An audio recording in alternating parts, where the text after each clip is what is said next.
Thank you. I will now reconvene the meeting of the Beaverton Budget Committee. Will the city recorder please call the roll? Yes, Chair Duggar. Stephen Bennett. Here. Thank you. Chris Campbell. Okay.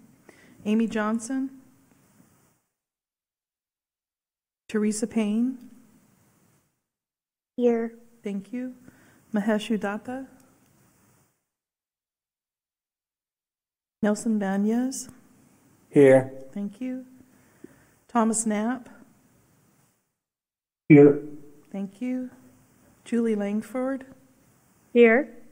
Thank you. Mayor Beatty. Here. Councillor Hartmeyer Prigg. Here. Councillor Teeter.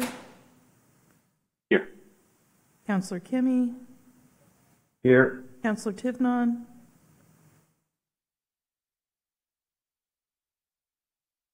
Chair Duggar. I am here. Thank you. Councillor Hassan. Here.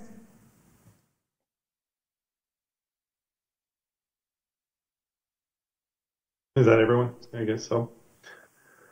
I will now open the public hearing on the proposed City of Beaverton fiscal year 25 and 26 budget. For those of you who may not be able to stay for the rest of the meeting, we'll start with an opportunity for members of the public to comment on the budget before the staff presentations later this evening on the Public Works and Capital Improvement Program. There will be an opportunity for public comment after the staff presentations as well. Anyone wishing to speak at this hearing should follow the instructions included on tonight's agenda.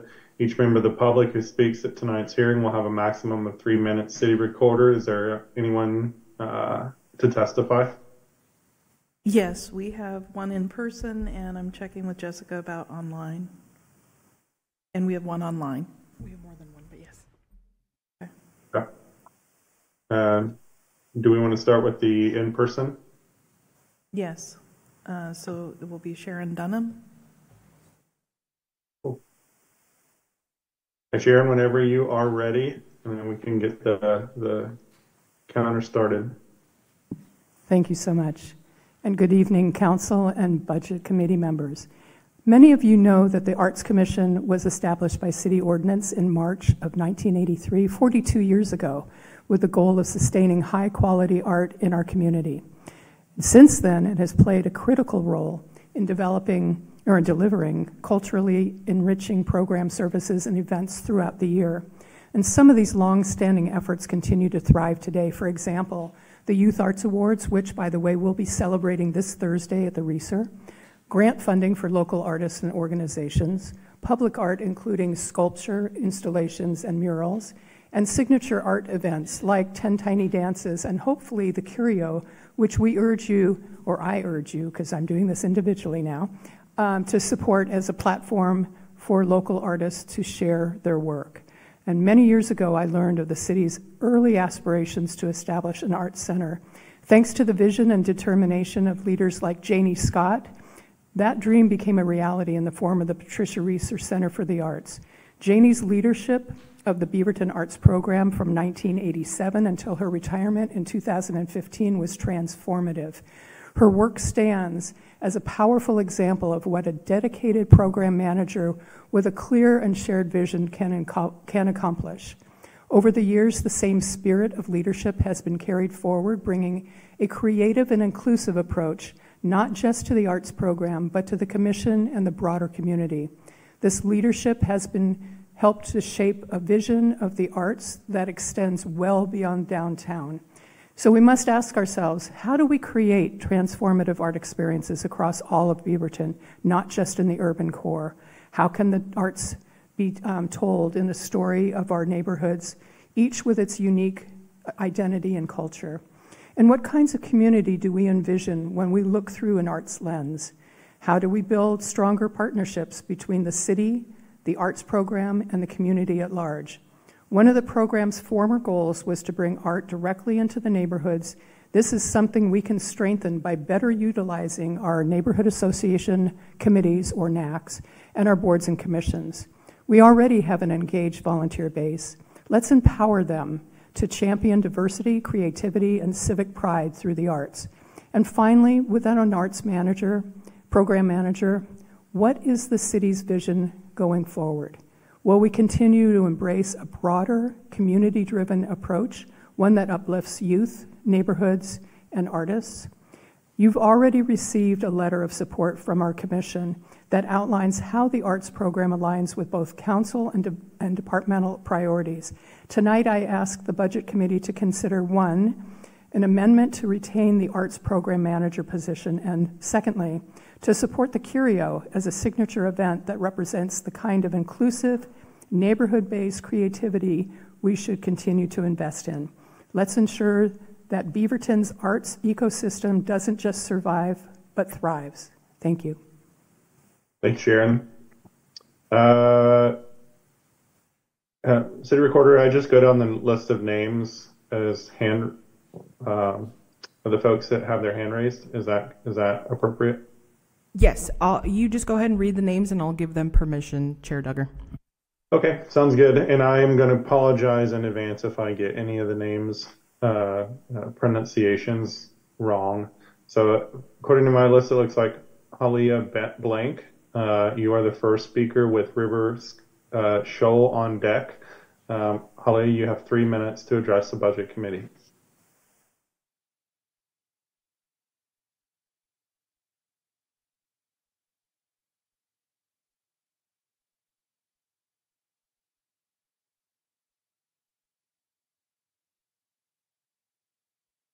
Hey there, Halia. I assume that you called my name. Called Halia Blank. Oh, sorry, it's not me. I apologize, Chair Duggar, that was me. I believe they're in a different order on my end. I will go ahead and give them permission. Okay. Sorry about that confusion. Excellent, thank you. My name is Halia Blank, and I am the co-chair of the Beaverton Arts Commission. Good evening, Mayor Beatty, City Councilors, and Budget Committee members. 4 years ago, my appointment to this commission was inspired by a deep connection to the arts and their essential role in community. I'm here today to advocate for the restoration of the full-time arts program manager position, and not just to preserve a role, but to strengthen a civic asset that has long served as an anchor of both community life and local livelihood in Beaverton. This role is a cornerstone of leadership that requires not just administrative skill, but a deep understanding of the arts and how they operate across disciplines, communities, and systems. Effective management in this space demands the right tools and the discernment to use them well. A broad brush may cover surface needs, but only a practiced hand with a fine tip can bring clarity, intention, and lasting impact. Without that level of expertise and care, the results will fall short of what our community deserves. The Arts Program Manager ensures Beaverton's cultural investments are sound and inclusive. Reassigning this work to just a 0.25 FTE is not feasible. It significantly reduces capacity and puts the program and its impact at risk. This level of leadership demands dedicated time and expertise, not a fraction of an already full workload. The Commission is also deeply concerned about the process reflected in the letter we shared with you just yesterday. In previous years, the Beaverton Arts Commission was meaningfully engaged in the budget process, consulted early, invited to provide input, and included in setting program priorities. This year, that collaborative approach was noticeably absent. Had we been involved, we could have flagged the contradiction on page 317, where programming in the form of 2 events were listed as a budget highlight, yet simultaneously proposed for elimination. Even key partners like the RESER were unaware of proposed cuts to joint initiatives until commissioners reached out. This breakdown in communication undermines trust and transparency, values the City of Beaverton has long stood for and publicly affirmed. Arts programming is essential. It fosters civic pride, it supports local economies, it strengthens the social fabric of our city. Eliminating the Arts Program Manager position would dismantle the leadership and framework that makes that impact possible.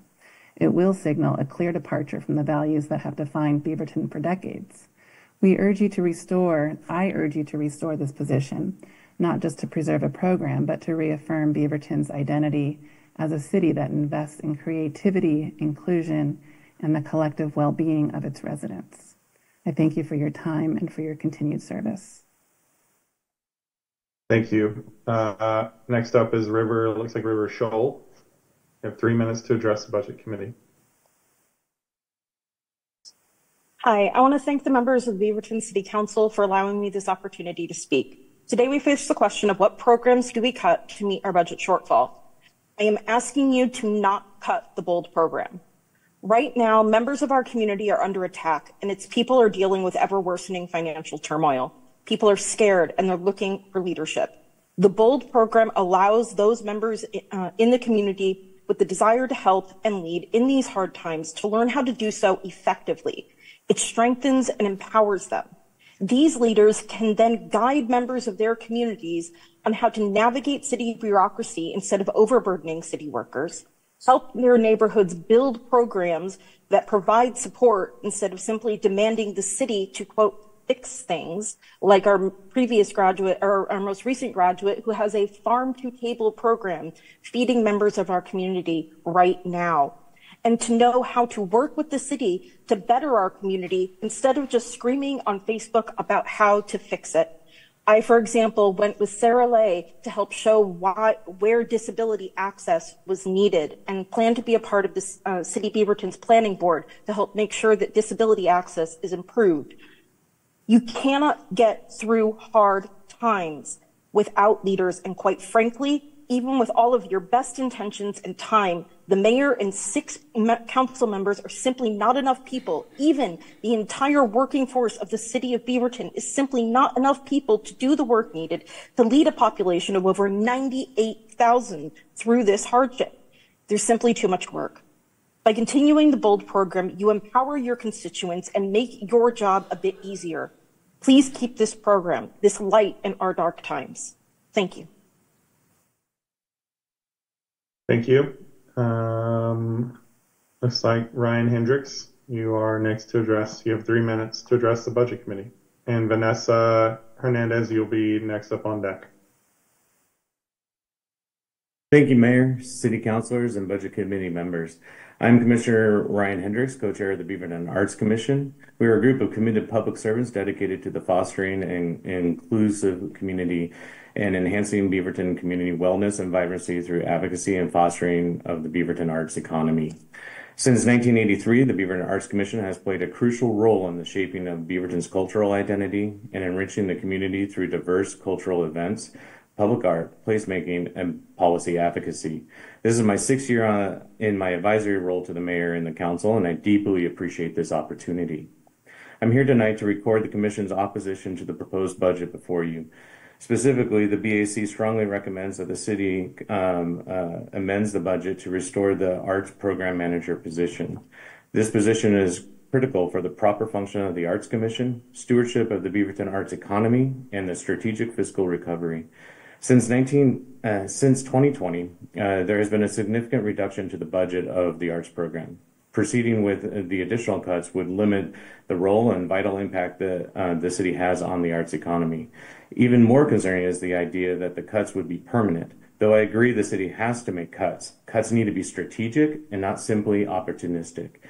These cuts appear to have only been selected because the arts program manager position was vacated during the staff budget recommendation process.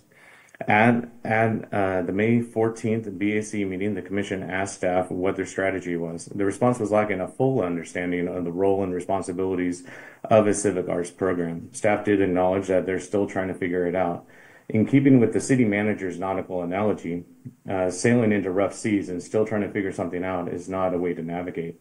As a veteran of the United States Coast Guard, I can affirm that you must have a tried and true strategic navigator with charts and skills to know what's ahead and to be able to recommend the best tracks that lead us all to our collective destinations. Since the departure of the former arts program manager mid-January of this year, the Arts Commission has been very vocal about the need to post the position and has strongly urged the appointment of an interim arts program manager. We had assurances from the city, still agreed, but needed the time to move forward. The arts program manager is the one position that is required to effectively and efficiently run a civic arts program. They add to the livability of the city by engaging the soul of the city, making it a destination.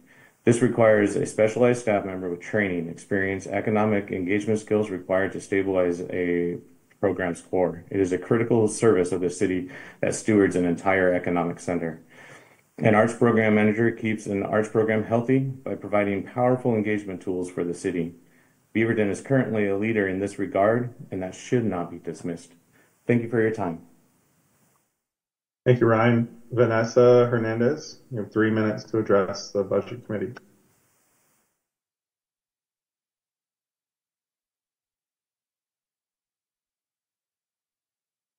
Good evening, everyone. Do you hear me? Yes. Do you hear me? Yes, we can hear you. Okay. My name is Vanessa Hernandez, and I'm a college success coach with the Future Connect program at Portland Community College. Future Connect is a scholarship and, more importantly, a support program. We serve a vulnerable population of first-generation and low-income students transitioning from high school to college. We closely work with them to provide advising, mentorship, coaching, resources, and transfer services. We are incredibly grateful for the City of Beaverton's support for the students who are the first in their families to attend college. Your investment in Future Connect is now more relevant than ever. That's why the proposed $30,000 reduction, a 50% reduction to the Future Connect program, is deeply concerning. It would impact the number of students we can serve in the next academic year. I chose to work for Future Connect to have a more visible impact on my students' lives. Every spring, when I see students completing degrees and transferring to four-year universities, I know I made the right decision. Our students find navigating the higher education system extremely challenging. They also have to find the courage to persist in the middle of ongoing challenges, including eviction, food insecurity, lack of confidence, stress, and anxiety. The coach is often the first and sometimes only person they turn to when challenges arise. These trusting relationships are the foundation of our program, and they are what keeps students enrolled, progressing, and graduating. I worked with Laura, a student who might testify later. She is certainly one of a kind. At the same time, she is one example of what can be accomplished with your meaningful support. Another student who comes to mind is a female student who started with Future Connect in 2022. Facing challenges with her financial aid application, low confidence with English writing abilities, stress due to being undecided about her major, and unsure about being able to afford post-secondary education. After going from dental hygiene to illustrator and finally choosing economics as her major, and then managing to access additional resources, after running out of Oregon Promise, she is transferring to Pacific University this year after accessing a significant financial aid package as a result of the guidance provided by the Future Connect coaches, including the transfer coach. The proposed funding cut would limit our ability to deliver this vital coaching, offer scholarships, and connect students to the necessary resources. That's why I respectfully and urgently ask the city to restore and increase funding to at least $65,000, what it has been for the past 2 years after the previous reduction. I feel like I need to finish now. I have more to say, but I know that I'm running out of time, so I can keep going, but I need to respect the time that I'm allowed to talk. Thank you, Vanessa. Chris Azukian, you're up next. And Destry Bunnell, you'll be on deck. Thank you, Councilor Duggar. Hi, everybody. Chris Azukian here, Executive Director of the Patricia Reeser Center for the Arts. Thank you for the opportunity to speak. I empathize with the very difficult journey the city has been on the recent years to address the structural deficit. It's not an easy task by any means. Tonight, as you review the Transient Lodging Tax Fund, the TLT Fund, I'd like to express deep gratitude on behalf of the Reeser for the city's support and also provide some insight. In case members of the public are not aware, the city owns the Reeser, and we as a nonprofit operate the facility under a long-term management agreement.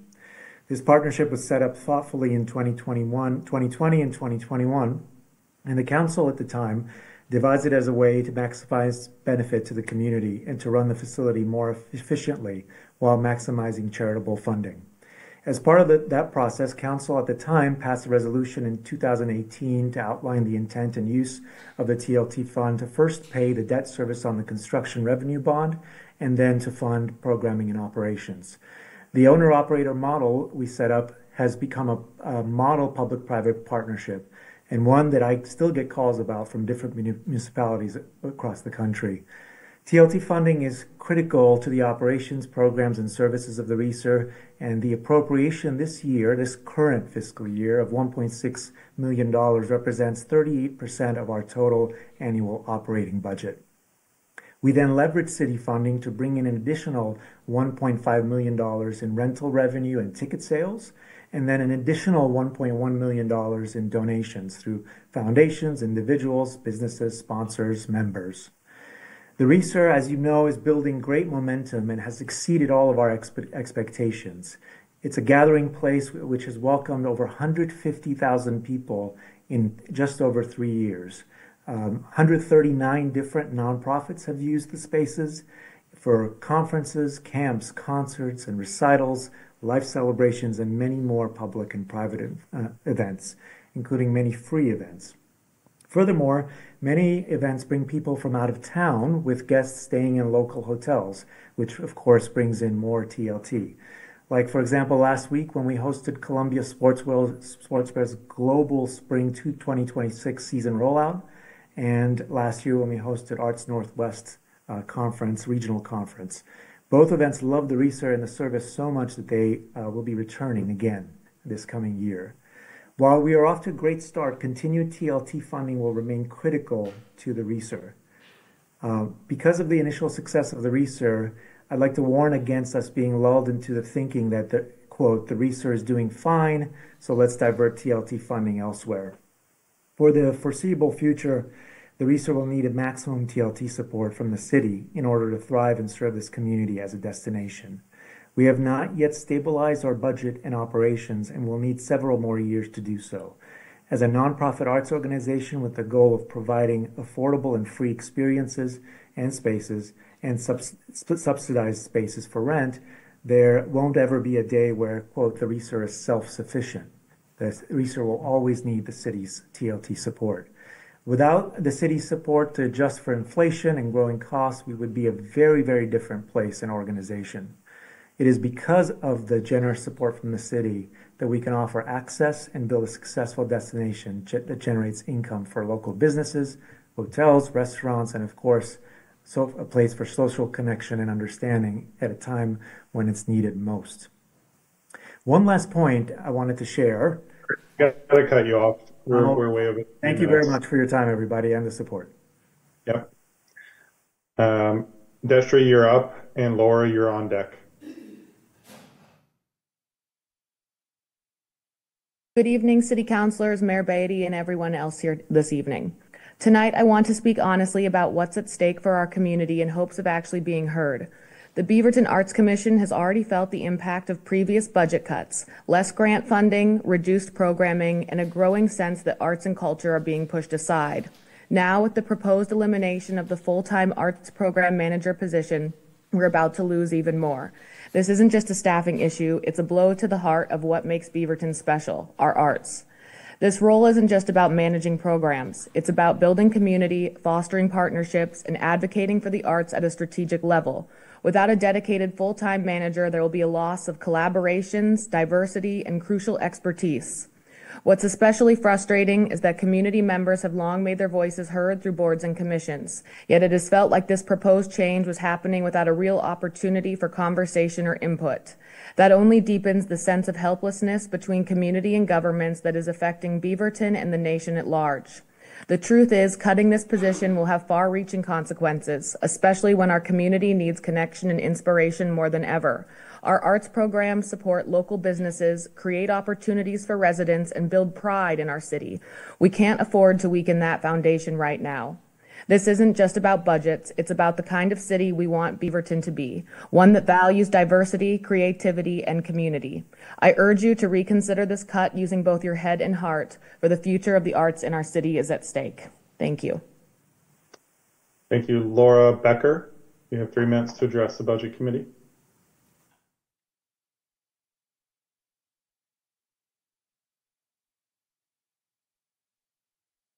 Good evening, members of the Budget Committee, City Councilors, and Mayor Beatty. My name is Laura Becker, and I am the recent former Arts Program Manager for the City of Beaverton. When I left the city for a career opportunity in January, I was not prepared for that outcome to mean the elimination of the Arts Program Manager position, which you see in the proposed budget. For the last 6 years, I worked to professionalize the arts program through my nearly 25 years of experience in arts administration. I am really so proud of all we have accomplished together. It took many hands and great minds to make it happen, and our work must go on. This is now an established program and one that our peers respect and look to as a model, a mainstay. It was not atypical for me to devote 55 to 60 hours per week to this work as a salaried, exempt employee. It is hard work, and it is worth it. I understand that this is an incredibly difficult budget before you, but to be honest, every year has been like that as long as I have been with the city. We have been asked to do more with less, and we have always pushed forward with the standard of excellence and public benefit in mind, working tirelessly to utilize and leverage our funding to its peak potential, emulating and mirroring the priorities that city leadership has set, fulfilling our values of equity, representation, and giving rise to those in our community who most need it. To see that the plan is to collapse the duties of my full-time plus position into a 0.25 FTE is unrealistic and untenable. I have immense respect for my colleagues at the city, and yet I struggle to see how that plan is in the best interest of city staff, the arts program, or the Arts Commission. The work will fall as a further burden on existing staff who are already struggling to keep up, and our Arts Commission, the high-functioning board that it is, will be without a sturdy conduit, linking their priorities and work to that of City Council. The expertise and long cultivated experience I would expect of an arts program manager will be unrepresented. I see no additional line item in the budget for consultant services or other remedy proposed to address that void. I urge you to not make the choice that will be a permanent and harmful rupture within the Beaverton arts community. Can you say that every attempt to save this position was taken, or even an attempt to fill it been made, and every funding avenue been explored? Arts and culture are a robust but fragile ecosystem which sharply carries out and reinforces economic development and recovery. I have worked in the arts through major inflection points post 9/11 and the 2008 recession. This experience and wisdom leads me to believe that these changes are seldom temporary, and we rarely return from damaging impacts such as cutting such a critical position within this ecosystem. Our residents and people we serve look for the presence of the arts, for the visible expressions of well-being, creativity, and vibrancy, and when they disappear, it is a signal of distress. The arts are not a nice to have, they are a need to have. Again, I urge you to act carefully to prevent this monumental erasure and to retain the support needed to ensure that arts really do continue to live in Beaverton. Thank you for your time. Thank you. Juan Pedro Moreno Olmeda, you have 3 minutes to address the Budget Committee. And Laura Garcia, you'll be on deck. Thank you so much. Good evening, Mayor Beatty, City Councilors, and Budget Committee members. My name is Juan Pedro Moreno Olmeda, and I'm a lifelong resident of Washington County. Thank you so much for the opportunity today to speak with you and share my concerns regarding the city's proposed budget. When I think of Beaverton, I think about my first job, which was at Chuck E. Cheese when I was 16 years old. I think about the beautiful parks that are woven throughout the city, and I think about the diverse cultures, food, and the warm-hearted people that make this city vibrant. I visit Beaverton often and work closely with residents here in my role as a community organizer. And what I'm mainly trying to say is that I care about the city and the people who call it home. That's why I'm here tonight, to raise my concerns about the budget cuts that will directly affect our communities. As a community organizer, I've had the privilege of working with countless individuals who are eager to become more engaged in their neighborhoods and local government. Through leadership development programs, we've built the tools, confidence, and knowledge needed to participate in public processes, give testimony, and advocate for the changes we want to see in our communities. One program that has particularly been transformative is the BOLD program, or the Beaverton Organizing and Leadership Development Program. And I've served as one of the facilitators for the BOLD program for the last 2 years. This program has helped emerging leaders from immigrant, refugee, Black, Indigenous, and communities of color not only find their voice, but to use it effectively in city spaces that have historically excluded us. For me personally, BOLD has helped me improve my facilitation and teaching skills and created opportunities for authentic community building. If it weren't for the BOLD program, I honestly would not have the confidence to be providing a public testimony like I am today. We recently learned that the proposed city budget eliminates funding for the BOLD program, and that news is devastating. For over a decade, community partners have helped steward BOLD with care and integrity, building a metaphorical bridge of trust between the immigrant, refugee, Black, Indigenous, and communities of color, and the city of Beaverton itself. The decision to bring the program in-house without a clear community input or transparency around the processes feels like a step backward. We urge the city to reconsider this course of action and to recommit to funding and supporting BOLD in partnership with the communities it was created to serve. Our residents deserve leadership pathways that are community-led, culturally responsive, and grounded in trust. Thank you so much for your time and for your service to the city of Beaverton. Thank you. Laura Garcia, you have 3 minutes to address the Budget Committee.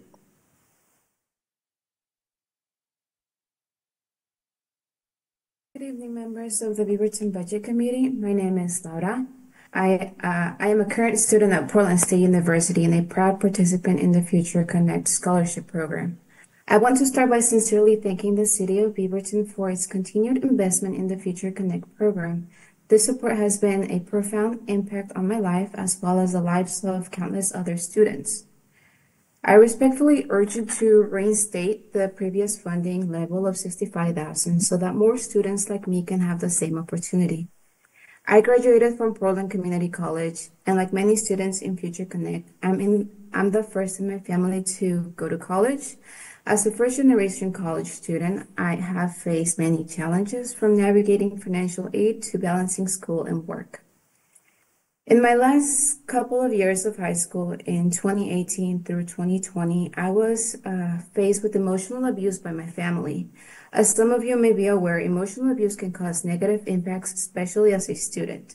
It affects mental health, academic performance, and social development. Students who experience emotional abuse may struggle with anxiety, depression, and low self-esteem, often feeling like they are not good enough. I can go on about negative effects, but I'll leave you with that much. This was my case. My family felt dysfunctional, and I was sure I would become another high school dropout. Future Connect provided me incredible support by giving me the opportunity to lift my spirit and encouragement to finish high school strong during moments of doubt and hardships. Before joining Future Connect, I felt alone in my academic path. I wasn't sure college was meant for someone like me.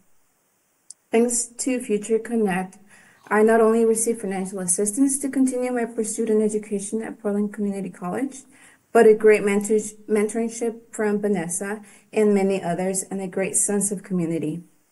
My life made a 360-degree change thanks to the Future Connect program. I've been able to stay focused and believe in the future I once thought I didn't have.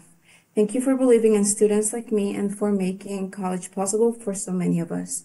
Programs like Future Connect make an incredible difference for students like me, first-generation college goers, and those low-income backgrounds who may not have the same opportunities as others. The support system it creates helps students stay in school, graduate, and move forward in their careers. That's why I am here today to urge you to continue supporting and funding Future Connect. This program doesn't just help students get an education, it changes lives and strengthens our community. I am living proof of that. Please ensure that Future Connect remains available to students who need it the most. Thank you for your time and for your service to the city of Beaverton. Thank you, Laura. Hannah Alsgal? You have 3 minutes to address the Budget Committee. Thank you so much. Okay. All right. Well, dear Budget Committee, dear Council, dear Mayor, my name is Hannah Alsgal, and I serve as the statewide Housing Justice and Safety Policy Coordinator for Unite Oregon, and I've also been a lifelong resident of Washington County. Unite Oregon has long served immigrants, refugees, and communities of colors across the state, and we support many of the very leaders you now see active in civic spaces. One of the most impactful tools in that process has been the Beaverton Organizing and Leadership Development Program, otherwise known as BOLD. This has played a crucial role in shaping Beaverton into the vibrant and multicultural city that it is today. BOLD alumni have emerged with leadership skills, confidence, and networks to become strong advocates in their communities. What's made this program uniquely effective is the intentional partnership between a trusted community-based organization and the city of Beaverton. In an environment where community members are rightfully fearing, their government systems, community-based organizations can reach, engage, and empower in ways that government agencies often cannot, even with the best of intentions. This decade-long collaboration is a shining example of co-governance and of what true community inclusion looks like. We're deeply concerned about the city's move to not consider funding this program for the future. This decision risks silencing the very voices that have helped build stronger and more inclusive policies in Beaverton. Unite Oregon has invested years into cultivating trust and leadership within our communities, something that's not easily replicated by government structures or recreated overnight. Attempting to bring this program in-house without its foundational community partnership ignores the very principles that have made it successful. Cutting off a program that has served for over 10 years not only threatens the relationships it has built, but also undermines the democratic gains it's helped achieve. We urge the city to reconsider its course of action, to recommit its funding and supporting BOLD in partnership with the communities it was designed to serve. I yield the rest of my time. Thank you. Next commenter looks like Francesca. And if Francesca, we only have your first name, so if you could state your first and last name for the record, that would be helpful. You have 3 minutes to address the Budget Committee. I think you're talking about me, and it's Lynn Anderson here. I think I have the wrong name up there. Oh, that's okay. That works too. Thank you. My apologies for that. So this is Lynn Anderson. I am one of the Beaverton Arts Commissioners, and I am here today to speak with you about retaining and fully supporting the Beaverton Arts Program Manager position. This is a position that is both essential to both cultural vibrancy and to Beaverton's long-term economic prosperity. Beaverton has long understood that a vibrant arts program is far more than a nicety. It is a strategic engine of growth. Recent studies by respected organizations such as Americans for the Arts, the National Endowment for the Arts, and UNESCO underscore that every dollar invested in the arts yields significant economic returns. Research clearly demonstrates that robust arts and cultural programming drives increased tourism, bolsters local business revenue, and creates new employment opportunities. For example, Americans for the Arts in 2017 found that every dollar spent on the arts can generate up to $2 or $3 in additional economic activity. At the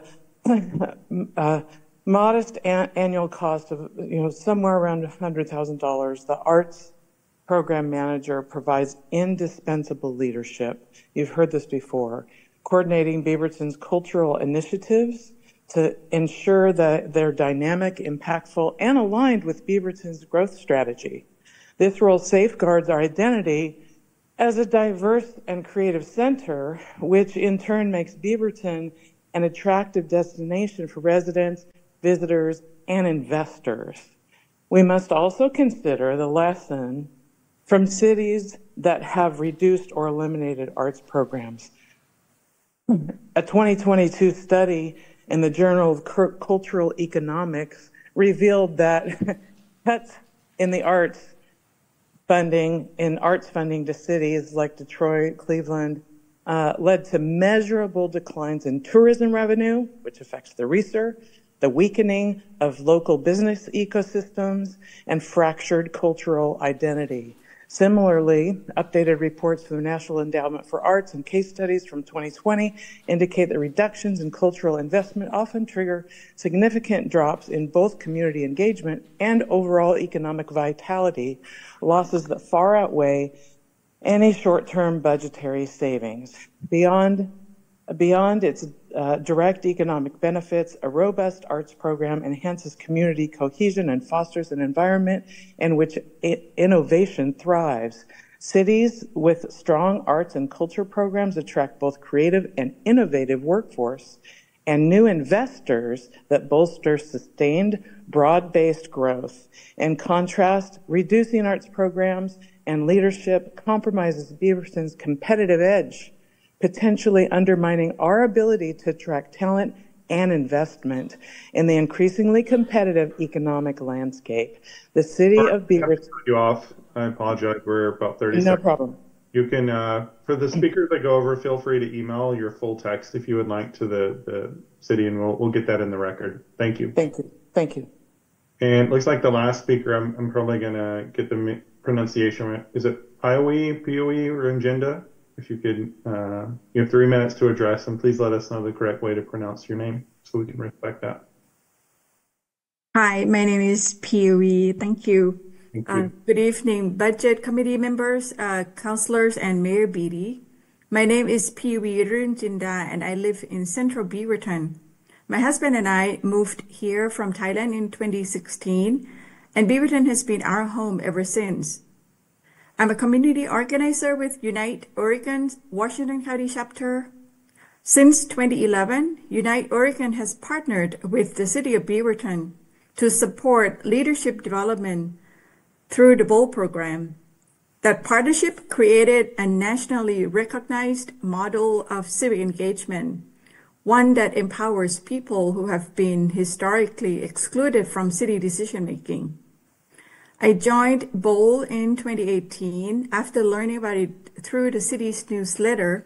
Afterward, I co-developed a guide called Welcome to Beaverton, designed for immigrants, refugees, and other newcomers.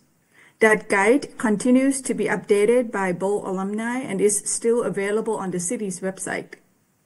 Since 2020, I've served as community organizer with Unite Oregon's Washington County chapter, leading 3 community and civic engagement programs in Beaverton. These programs matter. They've helped build deep relationships with immigrant, refugee communities, and they've created meaningful long-term opportunities for participation. As Mayor Beatty said, local councils, boards, and committees need to look like the community they are representing. It's critical that we are empowering our residents to become more civically engaged. By 2022, 37 appointments, many of them BOLD alumni, had been made to serve on city boards, commissions, and committees. But that progress is now at risk. The Beaverton Multicultural Community Engagement Contract was removed from the proposed budget with no plan or communication about how the affected communities will be supported. Tonight, I urge you to restore that funding and recommit to the inclusive values that brought us this far. Thank you. Thank you. City Recorder, I see one more. Teddy Ramirez, you have 3 minutes to address the Budget Committee. Perfect. Can you all hear me? Yes. Perfect. My name is Taider Ramirez, and I have lived in Beaverton for over 13 years. The first time that I ever entered Beaverton City Hall was through the BOLD program because of a training. The first time that I was ever in the same room with some council members was because of this program. Because of this program, I have gained the skills and confidence to join other Washington County programs, or at least apply for them. I recently applied for the Washington County Sheriff's Office Latino Advisory Commission, and I also applied for the Beaverton Police Community Academy program. And because of this program, this is actually my first time providing public comment, but it definitely won't be the last time. That's all I have to say at this time. Thank you. Thank you. City Recorder, I don't see any more. Are there any other speakers wishing to address the Budget Committee that you're aware of? No, there are not. Cool. Thank you. Couple of reminders to the Budget Committee. Please use the chat function for recognition by typing in your name if you need to speak. And of course, I'll always say this, but we need to keep the discussion focused on the budget and not on the policy work of the City Council. Having said that, we have two presentations from the Assistant City Manager. We'll begin with the presentation of the Public Works Funds budget, followed by the Capital Improvement Program budget. I'll turn it over to you, staff, whomever is going to deliver the presentation. Okay. Thank you, Chair, and thank you, Budget Committee. And as the slides are coming up, just wanted to also acknowledge that this is sort of a, I'm sure, fortuitous and well-scheduled presentation of Public Works funds, because this is Public Works Week, National Public Works Week. And it's something that we want to acknowledge our staff in Public Works, the various folks who provide a lot of the infrastructure, the maintenance and operations of various systems. And, the theme that they do every year is apt. It's people, purpose, and presence. So I just want to acknowledge the presence of my phone a friend, which is Tim Elsey, our Public Works Director, and many of his staff who are online. I'm going to try to do their work justice. I will also note that today is also National Devil's Food Cake Days, for those who want to celebrate that as well. I'm sure they're intertwined. What I'm going to share, if I can get the next slide, is several of the funds that we use for the purposes of building infrastructure and maintaining the various utility systems that we have in the city. I'm going to start with the Capital Development Fund, which is used for budget for non-utility capital projects, as it says in the slide, which often may be confusing. What are those kinds of things? We have recently built a shelter with those funds. We also have built electric vehicle infrastructure at city facilities, which is maybe a different scale of projects, but one that meets our sustainability goals. We've also used some of those funds in other purposes. The funds come from multiple sources, so this is one of the funds that actually does use general fund as well as other forms of funding, grants, donations, and sometimes the odd appropriation or other funding from government at the federal level. The decrease that you'll see in the next slide is maybe not a bad thing in this case, because it just signifies that we do not have a planned capital development project for this year. Having completed the work on the shelter, we do not have funding needed to be set aside and purposed into construction. If I can get the next slide, we'll start talking about the street fund. And this is one that is definitely one we're probably going to want to spend a little bit of time on. And I may phone my friend here, but the street fund receives revenue from gas tax, right-of-way fees, and from vehicle registration fees. The current gas tax is 40 cents per gallon, and that's set statewide by the legislature. There's a proposal right now in the legislature that hasn't been advanced to a vote yet, but is under consideration that would increase that amount. It would add 20 cents per gallon, and that would be front-loaded to add 8 cents in the first year and then 4 cents per year for the next years after that. The unfortunate part about, I will point out that Washington County also has a gas tax on top of the states as well. So what's unfortunate here is we've got a lot of roads to maintain. And we're struggling to fund them. And one of the things that you'll see coming forward in the future for City Council consideration is alternative funding sources for this fund. There's a structural deficit. Some of that is driven by the cost of materials, as is reflected on the slide. Some of that is also just reflected in the fact that gas taxes are going down as a form of revenue. Our right-of-way fees are not keeping up, and vehicle registration is really fluctuating based on the purchase and sale of vehicles. And so we're not seeing a really steady, consistent, and adequate source of funding for the street fund. What we're looking at is a transportation utility fee and trying to do some work on our pavement condition index, or PCI.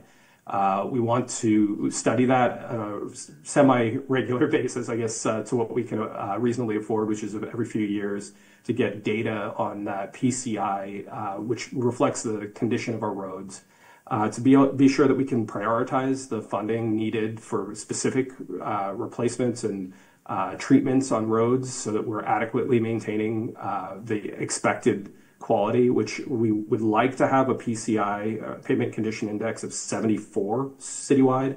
Saying like 100 is perfect roads probably doesn't really exist, but 74 is our goal right now. And we're looking at right now information from 2023 that it really reflects that we're below that and that our funding is not adequate to keep up. So if I can get the next slide, please. Slow transitions here. This slide just reflects the financial picture behind my my words here, but want to point out that there are projects being delayed. I think we discussed in the previous budget committee about ADA ramps. One of the projects that's being recommended for delay at this point. We don't anticipate that delaying ADA ramps is going to cause major issues for us. We've been keeping up with our ADA compliance and making sure that we're investing in our system, but we're just not able to keep up financially at the moment with the cost of ADA ramp replacement. And a lot of that is tied to when we are replacing projects and doing those kinds of things. So we're not, because of the cost of materials and labor, we're not really able to keep up right now.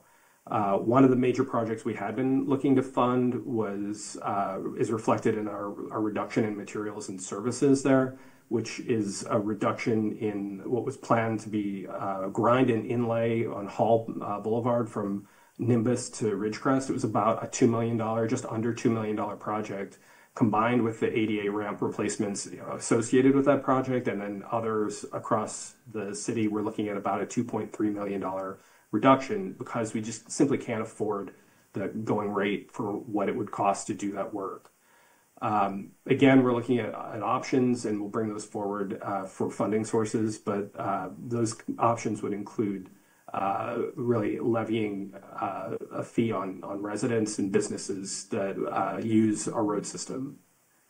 Want to also point out that we've made some shifts in the way that we allocate our staff, and so there are some changes to personnel services that have gone up that reflect changing the way that we allocate the folks that do our landscaping in rights of way. So kind of thinking medians and some of those areas, we've moved them into this fund and avoided then a transfer of funds of about $1.5 million. Other things to point out on this, really the overall trend in this that we're looking at our reduction in beginning working capital, our ability to kind of start off and have project funding for these big street replacement and street maintenance projects, and that we're seeing reduction overall in our ability to keep up with materials and services, the work to do, or the things needed to do the work. You'll note the 22% reduction in the gas tax that's reflected here. As I mentioned, it's not a stable source for us right now. We'll see as the legislature continues to muddle through their session and to try to get a transportation package forward. If we're successful with that package, we expect that might give us some additional revenue in the magnitude. If at the end of it, we think it should be about $5.5 million a year. Once those 4 years of incremental growth have occurred, that's still not going to be enough for us to keep up with the projects that we have. So we're going to need to look for help there and then help at the local level as well. Can I get the next slide, please? Pause. I've got a few pauses in here. One, maybe if there's some word pictures you want to paint, but also budget committee, if there's some questions you have about those two funds. Yeah, just a reminder to use the chat function. I don't see any names now. Dan? Okay, we can definitely keep moving. Like I said, there are question slides throughout. So if you think of a question as I keep moving, happy to pause there as well. Yeah. We got Councilor Hartmeyer-Frigg. Yep. Thank you, Dan, for the details. I'm curious. So like for the grind and inlay project, is that just a delay for Hall for now too? The one you mentioned. That's how we're looking at it. Yes. Okay. We're looking at it we've spent several years trying to cobble the money together. And, then I think what we've seen is the escalation of costs getting out of our reach. And so we'll continue to try to put money together for that project. Okay. Thank you. Yeah. And I think even just the way you answer that kind of helps answer my next question is when you mentioned like we're trying to cobble it together over time, right? We can put aside a little bit, right? But our budget has to be balanced. So it's not, we can't always have, I guess, the ability to just like save towards something like that, but also every year the need for these things continues, right? So I guess it just is kind of helps paint the picture of just like how we need that stable structural funding mechanism, right? And I think that, I don't know about y'all, but when I hear the gas tax is going up again, like people feel that, right? You feel that every day. And it's tough because I know we're looking for other ways also so that all users of roads, can kind of contribute and not just be on gas, but just, I think it's just, Dan, you did a really nice job of just illustrating, right? Like this is a pretty big issue and it's not solved in 1 year. And so I'm looking forward to the conversation. I know Councilor Duggar reminded us not to go into policy, but I just was trying to understand a little bit about the, just understanding that challenge a bit more. So thank you for that. And I would just add on the Hall aspect of the saving of money, we're obviously like, it's not like we can shut the road down. So we're seeing a continued degradation of roads that we're trying to get funding towards. And what will happen, there's sort of a degradation curve that nerds like Tim really enjoy talking about when it comes to road funding. And, we're running into that issue where it gets more expensive if you get to the bottom of that curve and you haven't replaced the road, repaired it. And so it both gets, the cost is getting away from us and then it gets more catastrophically expensive. Cool. Thank you. Councilor Hudson, you had a question? Yeah, thank you, Dan. Quick question. So on page 63 of 219, when we're looking at state gasoline tax, it is not reflective of what's in what could be coming, correct? Like that revenue dollar is not reflective of that. Right. We have not seen that be adopted yet. So it's promised, but not. We can't. Just wanted to confirm, and this might seem silly, but if you could please entertain me on the difference between, I think I know it. The county 1 cent gas tax is the county tax and the state gasoline tax is the state tax. Yes. Thank you very much for helping me answer my own question. Okay. Mayor Beatty, you're up. I just want to, not a question, but Jocelyn and I spent all day today in Salem, and what I was doing there was talking about the transportation package and really about the city's 200 miles of roads, how we can't maintain them, our quality index of our street. We talked about the Hall overlay project to really impress upon those that represent us at the state level, the financial restraints that cities are in. And I would say, it's becoming very clear that some transportation package will happen, but what it's going to look like is going to be a fight over the next month. And so I want to be as hopeful as possible. And, we have to prepare for like what's actually in the budget and what might not happen. And the messaging we got today was, I would say, mostly helpful and a reminder from our state legislature that they can't solve our problems for us. And so I do think there's this continuing need for us to educate everyone around us about Measure 5 and 50 and our only 3% growth a year and what that means. So it's an uphill battle with the transportation package. It's not going to be easy, and it's going to require an awful lot of effort from our GR team and other cities' GR teams in Salem constantly talking about this message. Thank you, Mayor. And Dan, to clarify for the no doubt tens of thousands of people watching live, The city of Beaverton does not currently levy its own gas tax, right? We rely on allocations from the county and the state. Right. We do not levy. That is an option we could pursue, but it is not something that we levy at this moment. Cool. Yeah, I knew that. I just wanted to clarify for no doubt those thousands of people watching. So I think that's it for the questions. You can continue on. Okay, next slide, please. So let's talk about the utility funds. These, as you might expect, utilities, water, sewer, and storm, those are paid by the folks who consume those services. They're paid by the ratepayers, and the water fund, for instance, is fixed and has fixed and consumption-based fees associated with it. The rates are included in our 10-year planning, and that's our capital planning for the system and build out and maintenance of the system. So we've got in there, funding necessary to complete the WIFIA projects that our federal loan is allowing us to do. And then we're trying to make sure that we repay that loan. That's important. And then we also have funding in there for completion of our portion of the Willamette Water Supply System, WWSS program, and future operational and capital needs of the city's system. The sewer fund is fixed and consumption based fees for the city, and we share some of that. And some of that system is a regional system that Clean Water Services runs. We collect a fee for both of those, though, in our bill. The storm drain fees are fixed monthly charge is based on equivalent service units, which we'll get into later. ESUs essentially is a house. And then we also have the similar relationship with Clean Water Service on that as well. And then finally, on this one, the budget includes the funding for a utility assistance program meant to help, and it's run by Community Action of Washington County, help to fund folks who are low income or have a hard time paying their utility bills. So that's something that covers all of those utilities. Next slide, please.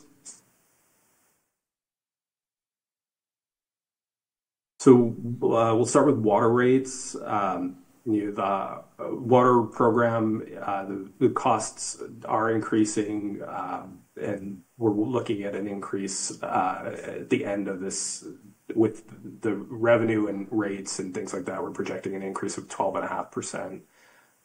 The city has been studying water rates, and I think as the council knows, there has been discussion about tiered rates or a uniform rate. So that public hearing is coming forward in the middle of June for a decision there. On the water fund, I just want to point out that we're adding some staffing to this area. We're adding as our system grows in order to keep up and support the system. So we're adding an engineering role in the water group. This is going to be a field engineer position, someone who can help troubleshoot everyday needs out in the field for operations staff and have that engineering knowledge and background. We're also adding 2 staff to help maintain the Purple Pipe system, a program coordinator and a technician, and essentially looking for that person, the program coordinator, to take over oversight management of other of our aquifer storage and recovery wells. If I go to the next slide, please. We're also continuing to implement advanced metering infrastructure, which is a pretty cool technology. Many cities are using it. It will allow us to have basically real-time reads of our meter use or water meter use, so that we'll see from a residential customer kind of accurate how much they're using.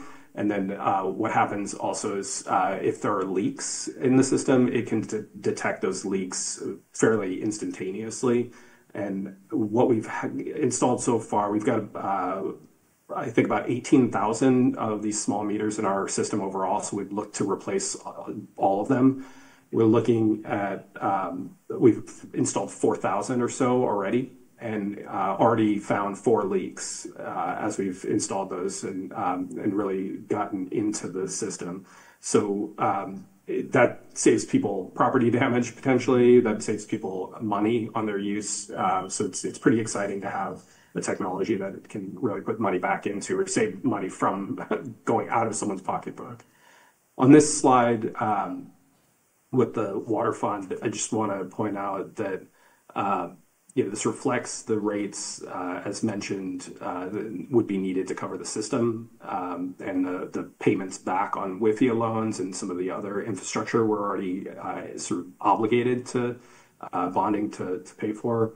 We're looking at continuing the essentially the program as planned.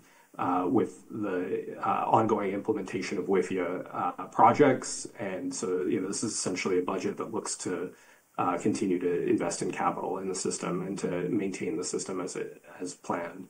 And like I said, it includes the increase in staffing that is part of the increase in personnel services, along with some investment in materials and services that staff would need to conduct the work. So let's go to the next slide, which is another slide for questions. I'm not sure if there's going to be questions on water just yet, but if there are not, I'm going to keep plowing through this. Yeah, I don't see any. I think you're good. Okay. I'll pause very, very briefly just for the essence of time. I know you all don't want to hear me talk. I'm sure you'd rather hear each other talk. So sewer rates is in the next one. I mentioned before that we work with Clean Water Services here. In order to provide the regional system. This is one of those deals where we have a federal mandate to maintain both sewer and our essentially stormwater systems. Things that you want to work well is the sewer, right? So we're making sure that we invest in that in our bill, combined with Clean Water Services. A lot of the infrastructure around pipes and the maintenance of the system. Both the entities are going to be increasing rates. We sort of do this in concert with Clean Water. And so July 1, with this budget and after the public hearing, we would look to be implementing new sewer rates. Those rates are charged on an average of the winter months, which is essentially November through April. We average the use of water in those months and essentially look to apply a sewer rate based on that. In the sewer program, we are looking to add, the storm and sewer programs. So it's a little bit confusing, but we're adding 4 new positions. So we're looking to add 2 that would do a fee in lieu program that would address some of the management of storm detention ponds. It's often an issue that we run into with developers in particular. And then we would also look to hire 2 staff that would replace our need for seasonal staff. We're just having a really challenging time hiring seasonal staff right now. And we just felt like it would be more effective to actually hire those staff on a permanent basis because we have got the work needed, especially as we grow our systems. So just a little bit of a picture as well. We can flip to the next slide. The crews that maintain our systems in sewer, they're maintaining and cleaning about 500,000 feet or 95 miles of sewer lines. They do this a quarter of the system a year. And so, it's quite an impressive amount of work. They also maintain the FOG program, so it's fats, oils, and grease. So try to keep materials that should not be in our sewer and that will cause the really disgusting blockages. We can try to keep that out of the system. And we also have staff that inspect and video, both inspect manholes and video lines of pipe to make sure that there's not intrusion into those and we're not seeing leaks and other issues that would degrade our system. So there's a lot of work to be done in these for these guys and gals. And so it's just one of those things I want to highlight, like how much is going on in this area. I don't think that there's anything really of major change in this budget. So I just kind of wanted to give you a picture of what the work looks like on a regular basis. From a materials and services standpoint, there's a little bit of an ad for some equipment that would help. I think it's a mini excavator that would help with some of the work that they do. So in essence, we're looking at a relatively status quo budget. And again, it's really focused on meeting obligations that we have to operate the system. So we can go maybe 2 slides. I'm going to skip over the question slide for a minute, if that's all right, and move into storm drains. Again, these are somewhat related groups. This one, we're part of the overall system for the region with Clean Water Services. And again, combined utility bill, all those things. We've got the ESU, which is essentially a house. That is the method of which we bill. And we're looking at increasing rates here as well in concert with CWS, looking to increase about 3% over the year over year. But the storm system is part of an EPA program that we're required to meet a lot of objectives on an annual basis. And so we've got a lot of staff that are quite busy in this program as well. It's the National Pollutant Discharge Elimination System. So it's basically a system trying to keep things that should not be in our rivers and streams out of those, because this is an untreated system, the storm system. It will flow whatever's on the ground through the system into those rivers and streams. And so we clean with the Vactor trucks, these big trucks that look like a big vacuum. We clean the system with those. We flush it periodically. We've got essentially, 260 miles of storm pipe, which is insane when you think about how much that is in the city. 8,300 catch basins, 174 storm detention pipes. It's just a lot of equipment needed to maintain quite a big system. And so just want to acknowledge that. We also have to street sweep all the curbed roads monthly. So it's one of those things where we often think about street sweeping, and we can go to the next slide. And it's really, in this case, it's not done for beautification. It's done to keep things out of our rivers and streams. So again, Storm Drain Fund, what we're looking at in terms of the increases is not really significant. It's a 3% increase to each ESU, and we're not really looking at a lot of change to the overall budget itself. Any questions? We can go to the next slide. Pause. I'm not seeing any. Okay, it's riveting stuff, I know. Next slide is capital improvement program. And, we think about capital improvement program and capital improvement projects. These are really significant facility improvements, enhancements to systems, road construction, really big projects that take typically many years to construct. And so if we can flip to the next slide. Yes, before you go, it does look like a question popped up. Looks like Member Payne has a question. Okay. Yes, thank you for recognizing me. Teresa Payne here. Just a quick point of clarification, Dan, if you don't mind. For the ESU specifically, we have within the city of Beaverton, as you probably know, 50% roughly of our community live in apartments, condominiums, townhomes, things like that. So for people who are tuning in, who see this slide regarding the ESUs, that it equals a residential house, can you just share some information, if you have it, that based on that, for those people who dwell in apartments, condos, townhomes, is the stormwater, sewer, regular water, those things, are they metered for individual units, or would the overall property owner for those communities get it? I'm sure some people want to know, what's going on for them, half of our city. That's a great question, and I actually am going to phone a friend if I can. I'm wondering if Susan maybe wants to answer that question. Susan Cole. Hi, everybody. Sure. Susan Cole, Assistant Director. So for individuals who live in multifamily complexes, if it depends if they're a renter or an owner. So for stormwater, it's based on impervious surface, and it would be a fraction of 1. So if a single family represents 1, a single family home would be 1, then multifamily would be a fraction. I'm not sure what that fraction is. I think it's 0.8, 0.75 for all those units. For sewer and water, if you're a renter, generally those are billed to the landlord, and then the landlord apportions those out.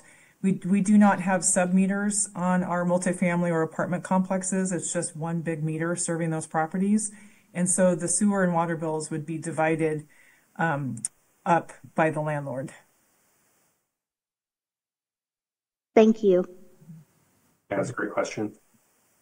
I don't see any other ones, Dan, so keep going. Perfect. Okay, thank you. So we can flip to the next slide. So our capital improvement projects, what we've adopted over the last couple of years, we're in the second year of doing it, is a rating system where we've created a scoring rubric that is still being used for consideration of projects, and looking at the way that we do that. We have 8 categories that are listed on the slide. And the staff in Public Works will bring in experts from other departments and other specialty areas in order to get their feedback on the projects and help them to do the scoring on those. So to try to get a more diverse background rather than just engineers or just Public Works staff providing the scoring. We can go to the next slide. So there's a lot of ways that we fund our capital improvement projects, rates and charges from the either enterprise funds, utility funds, thinking about those as discrete sources of funding, but we can use those funds to build improvements in those areas. State and county gas tax and vehicle registration fees, those need to be spent on transportation improvements and within the right of way. And so those go to fund the improvements to the street fund and to the street network. But as we mentioned before, they're not keeping up with the costs of a lot of that work. Our system development charges is something that cities throughout the state use. And that's essentially looking at expansion of our systems. And so it can't be used, as this slide says, for operations and maintenance, but can be gathered from the various utility and transportation funds and then stockpiled almost, right, until we've got enough to apply to a project to enhance or expand the systems. The general fund, obviously, I think we've talked a lot about the health of the general fund in the prior meeting. It's not necessarily the most available source of funding for capital improvement projects, but it is a very flexible source of funding. And so we often do use general fund in some portion. The Beaverton Urban Redevelopment Agency, it's one that we can use BURA for BURA boundary type projects. And so thinking about like the loop, for instance, that's one that we can use the tax increment to do construction in that boundary area. And then we do love OPM, other people's money, mayor's favorite type of money, and the legislative earmarks are a source for that. And so she's quite skilled at getting us additional money in that area as well. We can go to the next slide.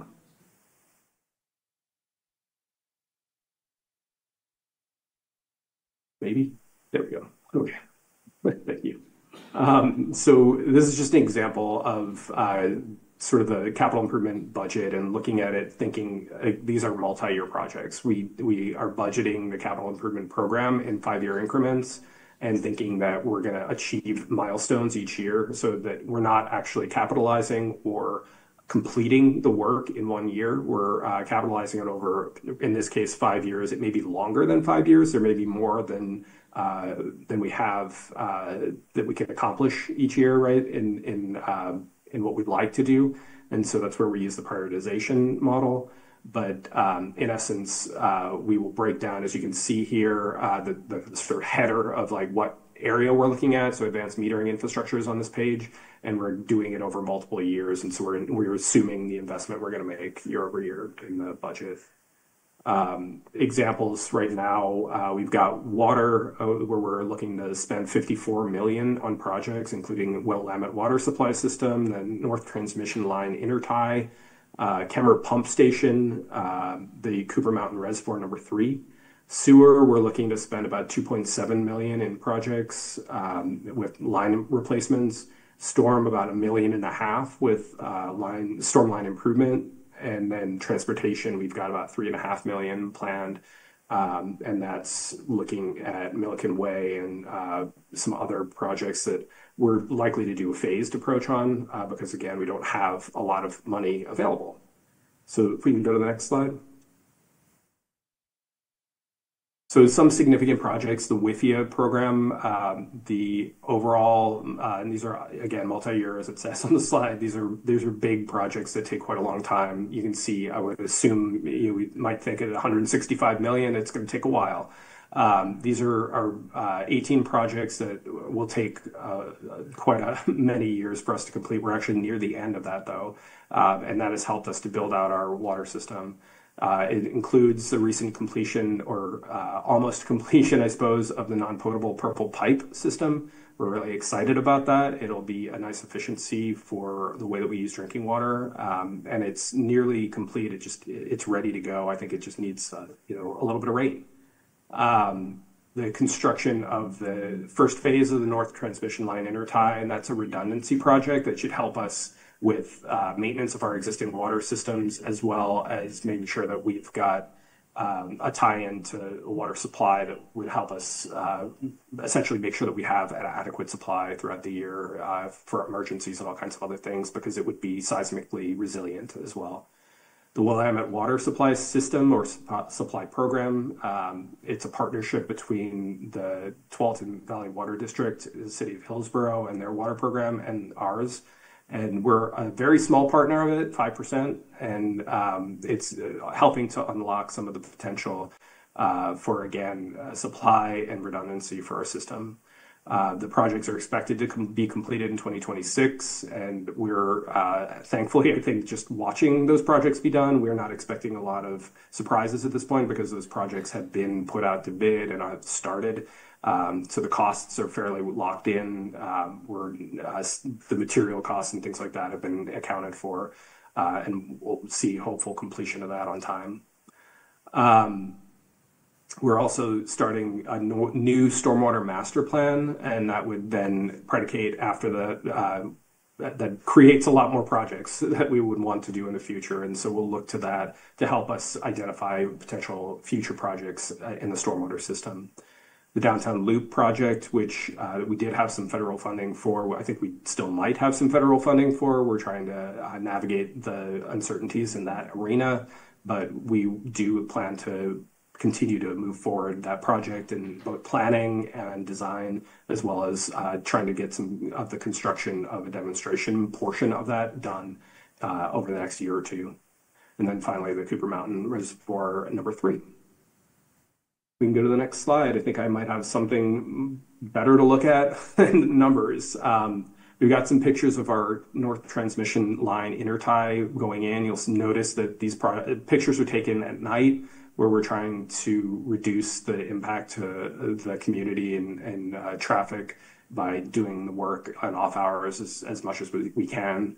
And it's quite a large pipe. You might be able to see sort of for reference the individuals in the hole, as it were. And so it's a big project. It's going to move a lot of water for us. You can go to the next slide. This is Purple Pipe, and on the left is a pump house and water treatment for this non-potable system. We do actually treat the water just a little bit. It's actually, ironically, according to Tim, our only water treatment in the entire system, because we bring in treated water for drinking already. And it's one of those interesting things where the Purple Pipe, even though it's non-potable, it's still treated, and we've got infrastructure to make sure that it is. And you'll see on the right the installation of some of the pipes and our staff diligently at work. Next slide, please. So the status of some of the capital improvement projects, we are essentially looking at completed work this last year of Western Avenue as part of the Willamette Water Supply System and Water Supply Program. I'm not always sure why we choose the S or the P, but in essence, the implementation of that big pipe project, the Cooper Mountain Reservoir number 2, and the Aquifer Storage and Recovery Well ASR at number 7. Those are completed, and we're looking at ongoing or future projects that are listed below. Just to highlight the acronyms, the MSTIP is Washington County Program, Major Streets Transportation Improvement Program. And that is a source of funding where the county partners with localities on funding improvements. And so this Denny Road project is one that is funded jointly by the city and county, and it'll expand some of the access on Denny Road, improving bike lanes, among other things. I think I will go to the next slide. I'm trying to wrap this up. So significant updates. We are, as I mentioned before, trying to get the preliminary design of the loop done. We had a federal grant for that, and we're looking to continue that one way or the other. We're hoping that we will get the money that we were promised, but I think we'll see how that goes. The downtown quiet zone is part of the loop project, so we're starting that as well. Looking to do to complete what has been a labor of love for Jocelyn Blake, the Clean Water Services Master IGA. The negotiations are actually complete. I think it's just a matter of dotting I's and crossing T's and finishing that agreement with CWS. And then we're finishing, as I mentioned before, the Purple Pipe and the associated aquifer storage reservoir well. And then we've completed in the community development side of the house, the Cooper Mountain Community Plan and some of the utility plans related to that. And now in the implementation stages of some of that work. And then we're looking at updating our water master plan. I mentioned before the stormwater master plan as well.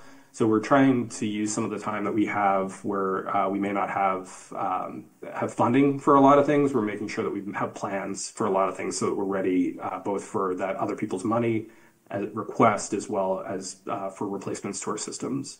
Ongoing work on Milliken Way extension. We've been working diligently with the neighbors and business owners and property owners in that area. Beginning the development and land acquisition for Cooper Mountain number 3, and then the ongoing, as I mentioned, AMI, advanced metering infrastructure, and that should continue for a couple more years.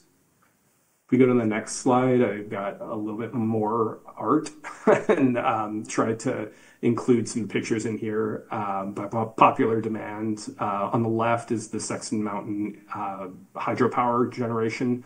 We're creating hydropower that is helping to, essentially offset costs related to the energy bills of the pump station, and doing that in the pipe as we move water up and down through our ASR well. And that was a project with Energy Trust of Oregon. It's going to, we think, produce 426 megawatt hours of renewable energy every year, offsetting about 27% of the pump station's energy use.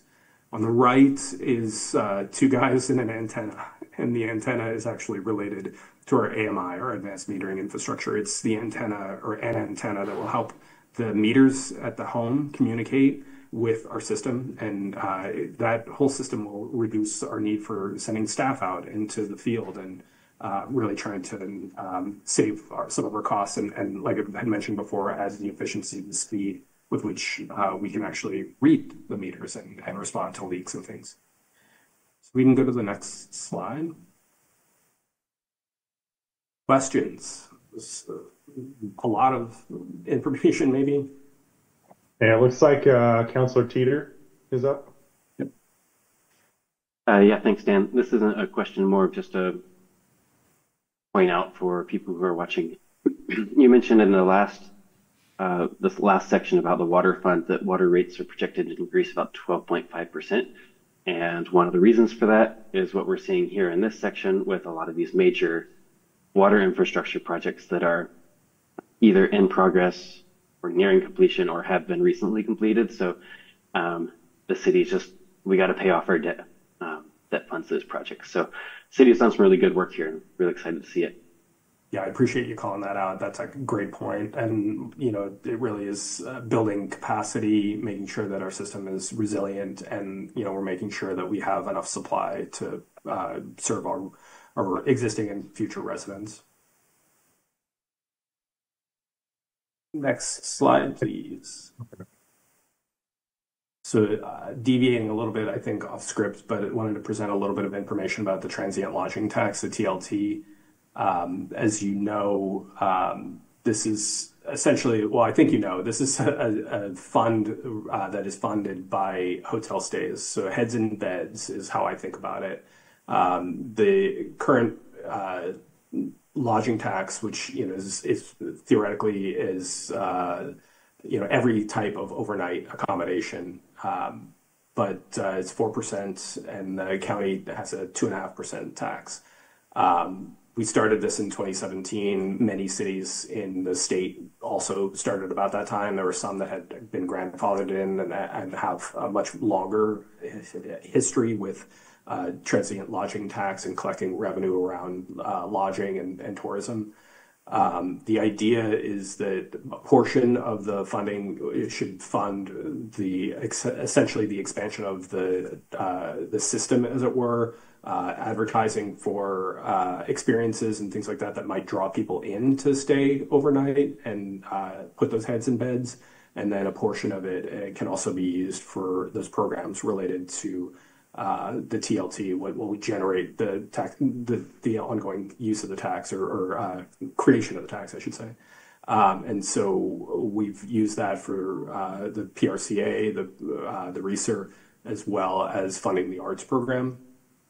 And so what you've got is about, we're looking at about a 3 million, increase in the projections for 2026. Those have more or less, though, plateaued from previous years. What we're seeing has been an ongoing promise of additional hotels. The capacity of the TLT system is driven by where you can put your head. And so having more hotels and things like that come online will help or should help us. It's also driven by experiences that motivate folks to stay overnight. And so that's something that often goes in concert when we're looking at the generation of that TLT. Things like having fairs and other overnight conference type experiences and other things like that might draw people in. We have obligated our TLT, a fair amount of it, to debt service related to the bonds that we use to fund the RESER. And so there's a good amount of that that's already spoken for. And then we're funding $1.6 million for the RESER operations in this current year's budget. So if we go to the next slide, I think there's a table.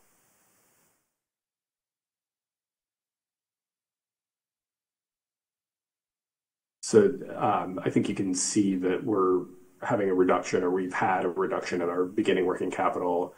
We're not necessarily seeing a lot more being generated. We're seeing small increment, increases year over year. But what that is also, it's sort of a plateau where we're coming back to levels pre-pandemic or leveling to about what we were pre-pandemic. As you can imagine, it cratered for pretty much everyone in the state during the pandemic. It was really a rough time. Obviously, people weren't able to travel. And so you saw a real reduction in TLT, and it's come back, but hasn't increased from prior to pandemic levels in the way that we'd hoped it might.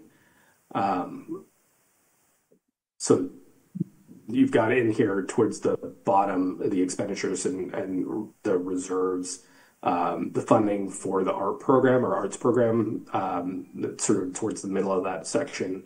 And we've reflected the reduction that's recommended in the budget of the program manager position. I just want to be clear about that as well.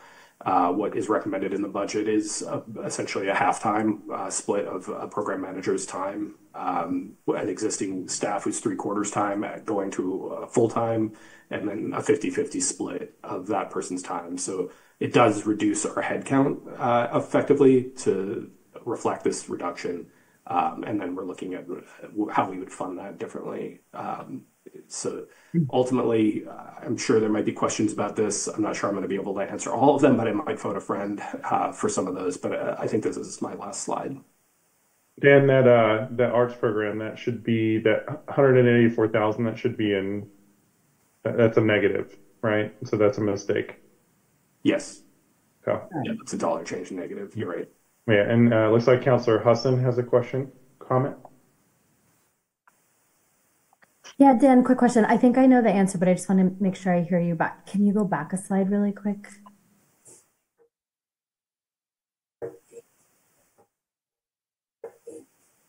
Oh, back. Thank you. When you said the revenue is projected to increase, I know you named some like reasons. Like, is there anything specific that's making you think of the 3 million or? I think what we're seeing, we're expecting it to increase based on the programs that we've seen and what we're expecting in the city. I mean, I think seeing some of the research programs and other things like that, we're just projecting based on what we're seeing the trend in the hotel stays. Primarily, I'm not sure if finance staff have other things they want to add to that analysis, but I think generally speaking, we try to look at and predict the trend of how people are traveling, like where and why, and all of those kinds of things when we're thinking about TLT. Thanks. I'm assuming, Dan, too, that reflects the new hotel that opened off Allen, I think, that opened relatively recently.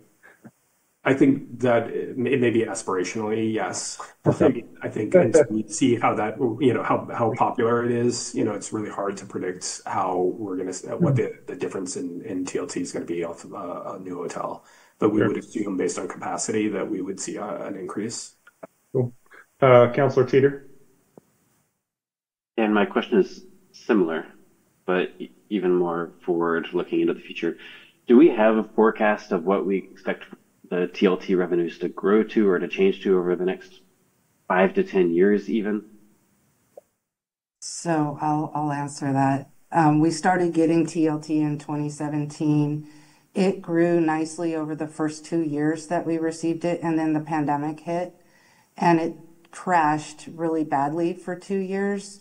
And then we had a huge bounce in 1 year, and then it's been trending below that for the last 2 years. So we don't really have good history to do a long-term projection. We need to do a lot more research on that and get some more economic information, some more like plans from our building department of what may be coming online for new hotels.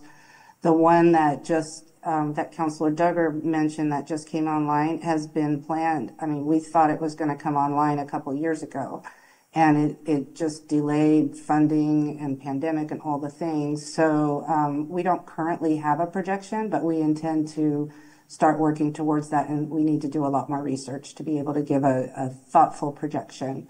So this is a minor increase. So you look at the 4% tax for the county, and we're increasing it by about $300,000. So it's a minor increase, and we think that is achievable with that new hotel online. Okay, thank you. Debbie, can you remind me, is the TLT rate within Beaverton at its max? I don't believe it is, but I can certainly get that information for you. I don't know what the and Susan can answer it, but there's a process to change it. And that's a conversation for another night. I was just curious. When we think about future stuff, that's a council decision. But cool, thank you. Sorry, Susan, did you have something? No, I was just going to mention that the City Council adopted a 4.5% TLT, and that is the amount that's charged. But legislation, we could change that rate at some point. Yes, the City Council could vote to change that. Okay. Awesome. Thank you. I don't see any further questions. Dan, if you... I think I'm done. Are you done? So if you want to go forward 2 slides, it talks about the Budget Committee official duties. So I know this is in your script, but we also have some slides to help lead you through it. Cool. Sorry, Chair Duggar, sorry.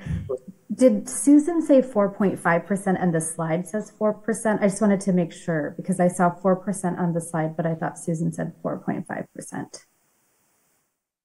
Sorry, 2 slides back, Susan. I may have misspoke.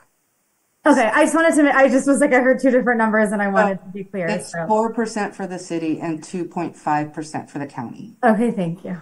You're welcome. Chair Duggar, please.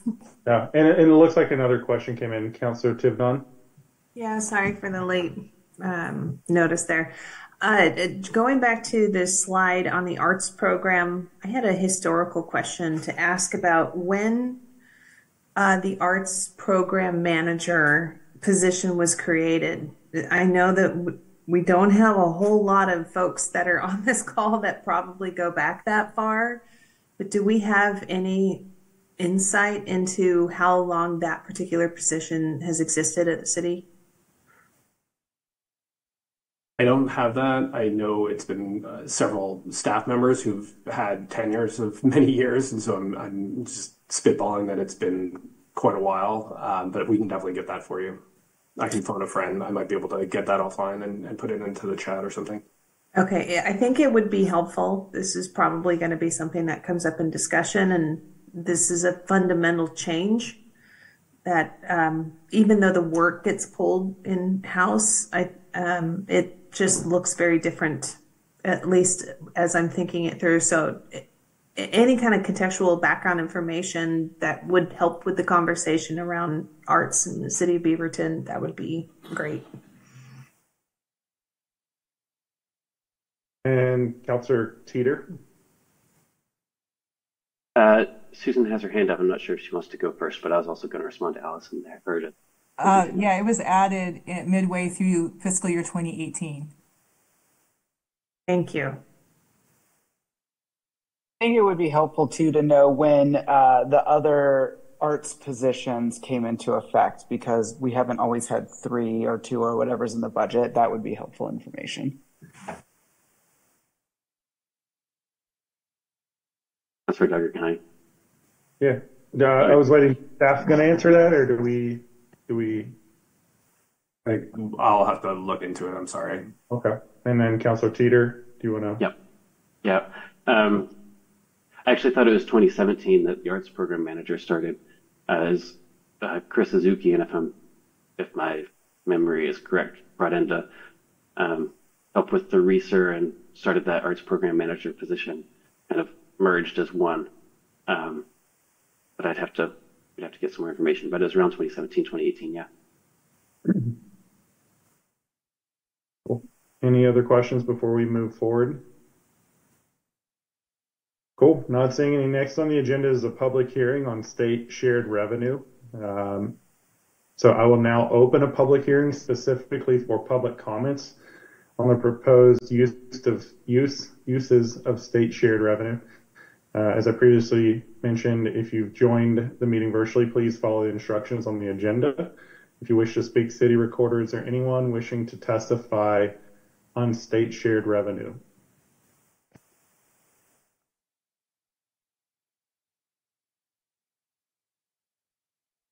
We have one individual. On state shared revenue. Okay. Is that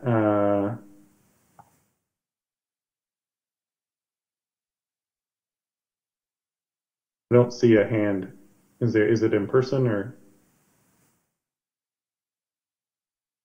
There was a hand raised just a second ago. Is Lynn Anderson? I'm not sure if she's wanting to speak on this topic. It might have just been an accident.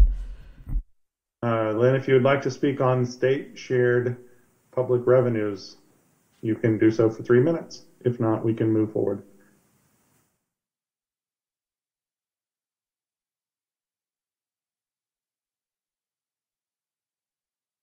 Going once. There, I was muted. Cool. You just unmuted me. So just a comment from what Sharon had shared about the arts program. Her comment was that there was someone in the early 80s, just quickly. So thank you. That's all. Yeah, thank you. So let's pull up my script. So I do not see any other speakers.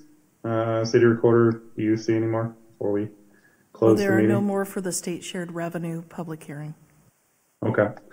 I'll now close the public hearing on the proposed uses of state shared revenue. As a continuation of the public hearing on the proposed City of Beaverton fiscal year 25-26 budget, is there anyone wishing to testify on the proposed budget? Any further public comment? No, we have no one either online or in person to testify. Just saw a hand raise. So I will recognize Lynn.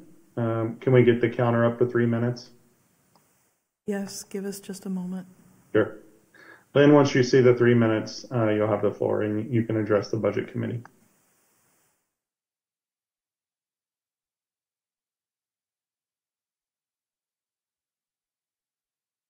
Okay, I should be unmuted now. I will be sending you the rest of my my commentary about this, but really, my final kind of statement about the Arts Commission, the Arts Program Manager, is simply to really take seriously the economic impact, because you could take a portion of some other part of this budget and it easily covers the cost of that position. And the economic impact, if you didn't catch that part, is, sort of 2 or 3 to $1 of that cost. So you're going to actually increase revenue by maintaining that position. So please don't be short-sighted in your decision making here about that position. It's really critical to a lot of different things, and it's the most kind of invisible part of the city positions. So just that final little note, and I'll send you the rest of my kind of formal statement following this. Thank you, Lynn. Stick around for a second. Are there any questions? Because this is a public, the official public meeting, we technically can ask questions of the speaker. Are there any questions for Lynn? Yep. Okay.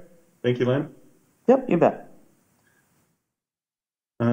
Any other questions or comments? Did I miss anything? Let me see. Any other questions or comments on the proposed budget from the committee itself? Councillor Husson.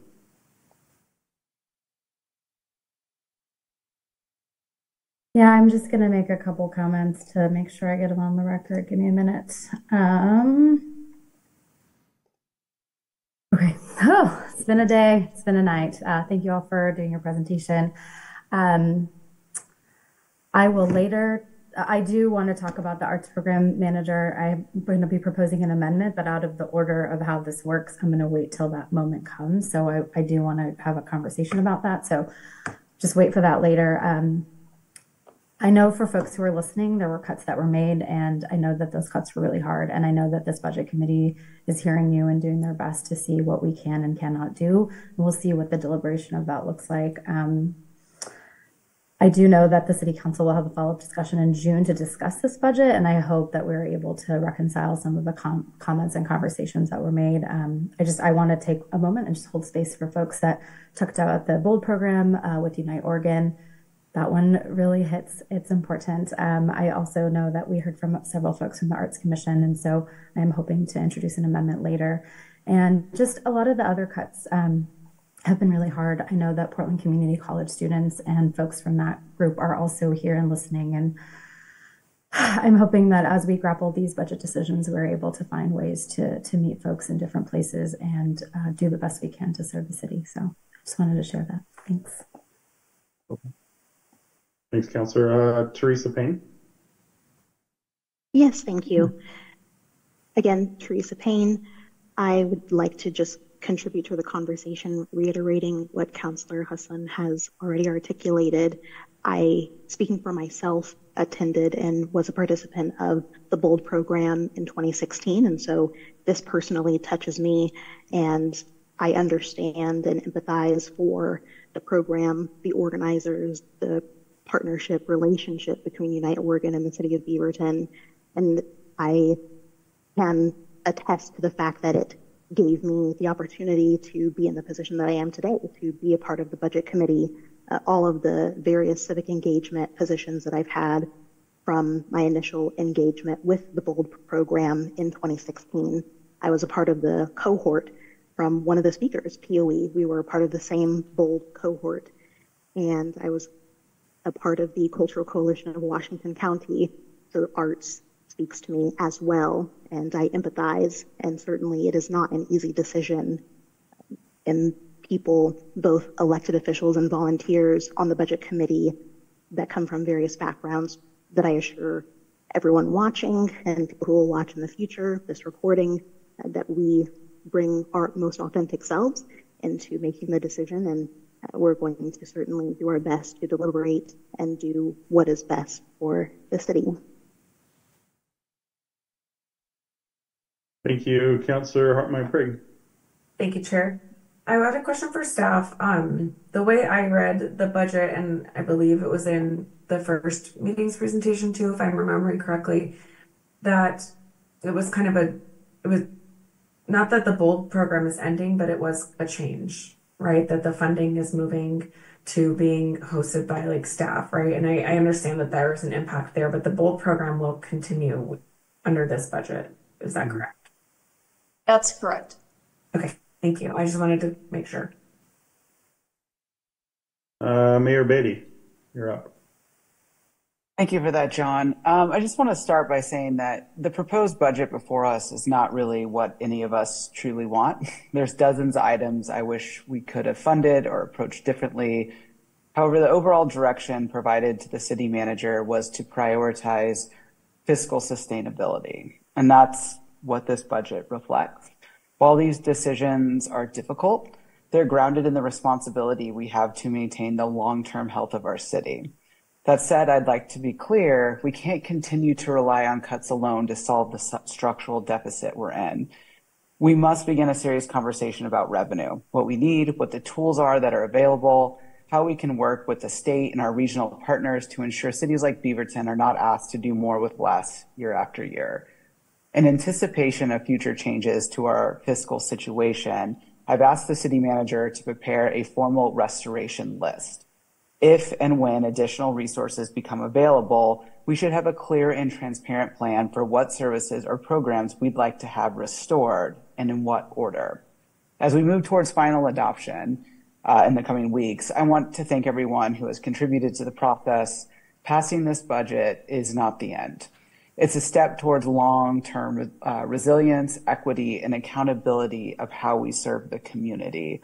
And I just want people to know that this has been months of the council giving direction, where we're at, iterative conversations with staff, and it is difficult for all of us. This is the third budget in a row where we're making significant cuts, and our priorities are often directly competing against each other.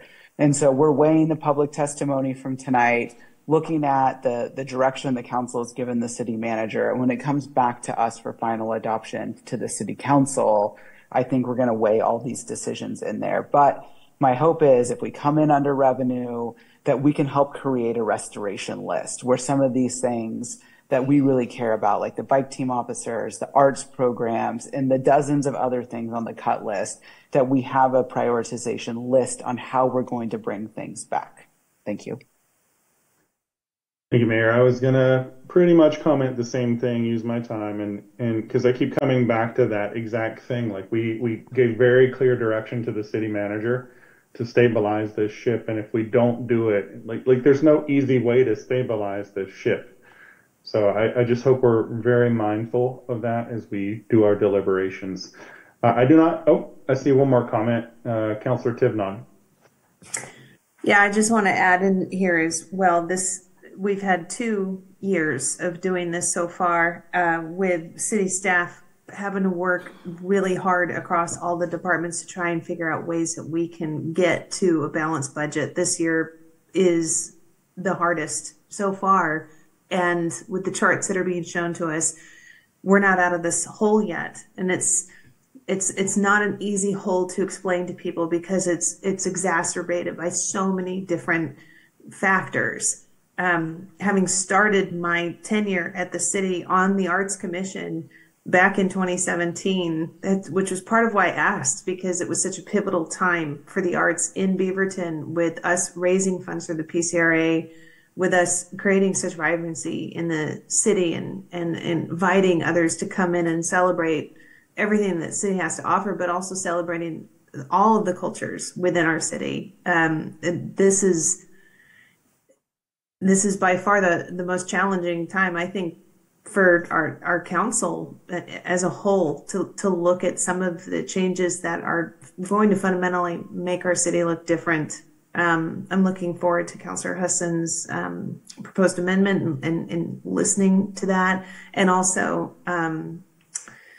to this idea of restoration, of knowing that we're in such a really challenging time right now, and also being diligent and strategic in how we pivot out of that when times aren't as challenging, and what does it look like to get to a time that's not as challenging. And I do believe that decisions that we're making now, even though they hurt, are going to help position us to come out of this stronger, so that we can make decisions that get us to a place that does feel restorative.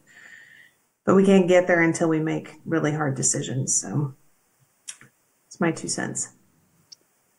Thank you. Councillor Husson. I'll be brief just because I do want to respond to the comments. I support having those conversations. I do want to make sure that we as a council are having conversations about what we're funding with the general fund and what we're not. We've started that, we've done that, but there was still just decisions that were made this time, and this is not a dig on anyone. I just want to make sure we're continuously having them, so that when we get to the budget, whether it's something that's possible to do beforehand or something that we do later, I think that's something I just want to make sure that we put on the radar for the future, so that we're having that conversation on. I agree we need to get more revenue, and I want to make sure we're really crisp about what our general fund is and isn't for. Thanks. Thank you. So I do not see any more comments, so I will now close the public hearing on the proposed City of Beaverton fiscal year 25-26 budget. Before we begin deliberations on the proposed budget, we need a motion to approve the proposed fiscal 25-26 budget is submitted. In addition to the proposed fiscal year 25-26 budget, there are 5 amendments to consider, at least 5 amendments to consider to simplify the process. I propose that the committee first approve the proposed fiscal 25-26 budget as submitted. Then the committee can decide whether to approve the 5 amendments to send to the City Council as part of the fiscal year 25-26 budget. Is there a motion to approve the proposed budget as submitted? And the motion is on the slide for you. Thank you, Chair. I have a procedural question. Sure. Because if we were to move as a budget committee and adopt the budget and the ad valorem tax rate, then it would be that the budget committee is approving the budget. So taking the amendments after the fact, we're then recommending separate amendments, and then the council would adopt the amendments to the budget? I'm a bit confused. So I'll chime in, and Megan, you can chime in if you'd like. Go ahead. Sure. Do you want me to take this one? Sure. Sure. So there are multiple ways that you can do this. By passing the submitted budget, you will have approved a budget. You can then add to the approved budget amendments as they pass and send the package approved to the council. That's one option. And that's the option before you in the script. It doesn't require an individual member of the budget committee to amend the primary motion and then continually to amend it to add new amendments in. But that is certainly an appropriate way to go about adopting this budget as well. There's nothing in state budget law that requires you to pass and approve the budget in one single motion. Okay, thank you, City Attorney. That's helpful because it'd be a procedural nightmare. So I like the way that it's laid out. So this is great. I just wanted to make sure that I was understanding. So go ahead. I do want to be clear about one thing. What that means is the first motion, you will have an approved budget. And if that is the budget as submitted, and only if the amendments pass will they be added into the package that'll go to the city council. Yeah. Okay, yeah, thank you. Okay, well, then with that, Chair, I would move to approve the proposed City of Beaverton fiscal year 2025 to 26 budget as submitted to set the ad valorem tax rate for operations at $4.618. I don't even know how to say that, per thousand of assessed valuation, and to set the property tax levy for general obligation debt at $2.21 million. Do I have a second? I'm sorry, was that Councilor Hudson? Thank you.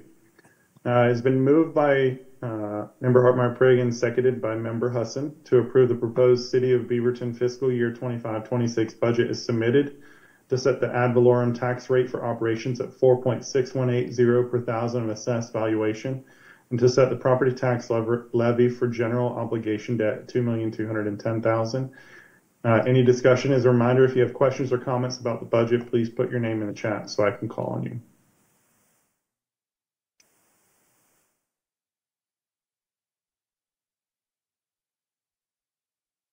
Waiting for folks to put your name in.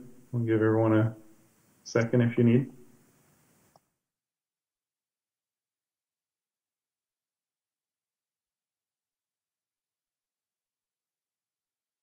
Going once.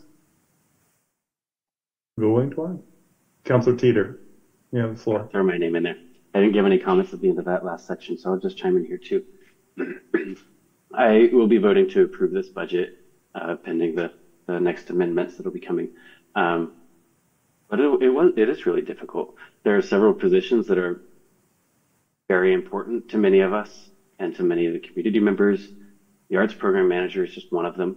There are also the 2 bicycle patrol officers who we actually just recently added to deal with some issues in downtown around nearby the library. Thankfully, with the opening of the new shelter, a lot of those challenges might have reduced, but it's still a loss. There are 3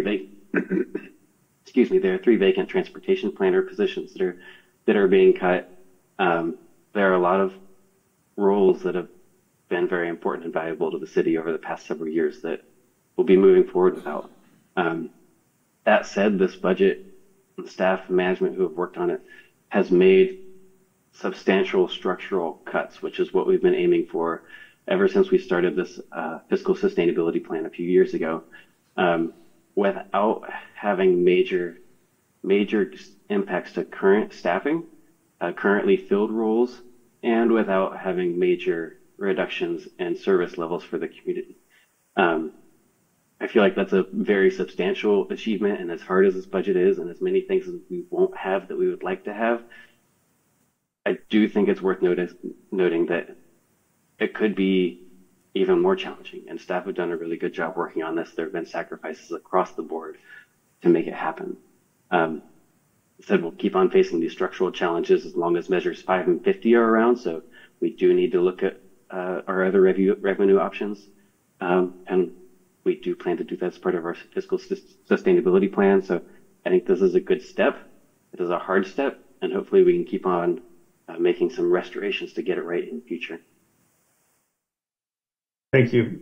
I do not see any more comments, so looks like Recorder, we're ready for a vote on the motion to approve the fiscal year 2025 to 26 budget is submitted, set the ad valorem tax rate, and set the property tax levy for general obligation debt. Would you please call the roll? Budget Committee Member Stephen Bennett. Yes. Chris Campbell. Amy Johnson. Teresa Payne. Yes. Thank you. Mahesh Udata. Nelson Banyas. Yes. Thomas Knapp. Yes. Thank you. Julie Langford. Yes. Thank you. Mayor Beatty. Yes.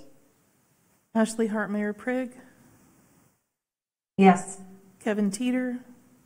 Yes. Edward Kimmy. Yes. Allison Tifnon. Yes. John Duggar. Yes. Nadia Hassan. Yes. Motion carries. Thank you, Recorder. As I mentioned earlier, there are 5 known amendments to the proposed budget for 25 to 26. I propose that we take the 5 proposed amendments as one package.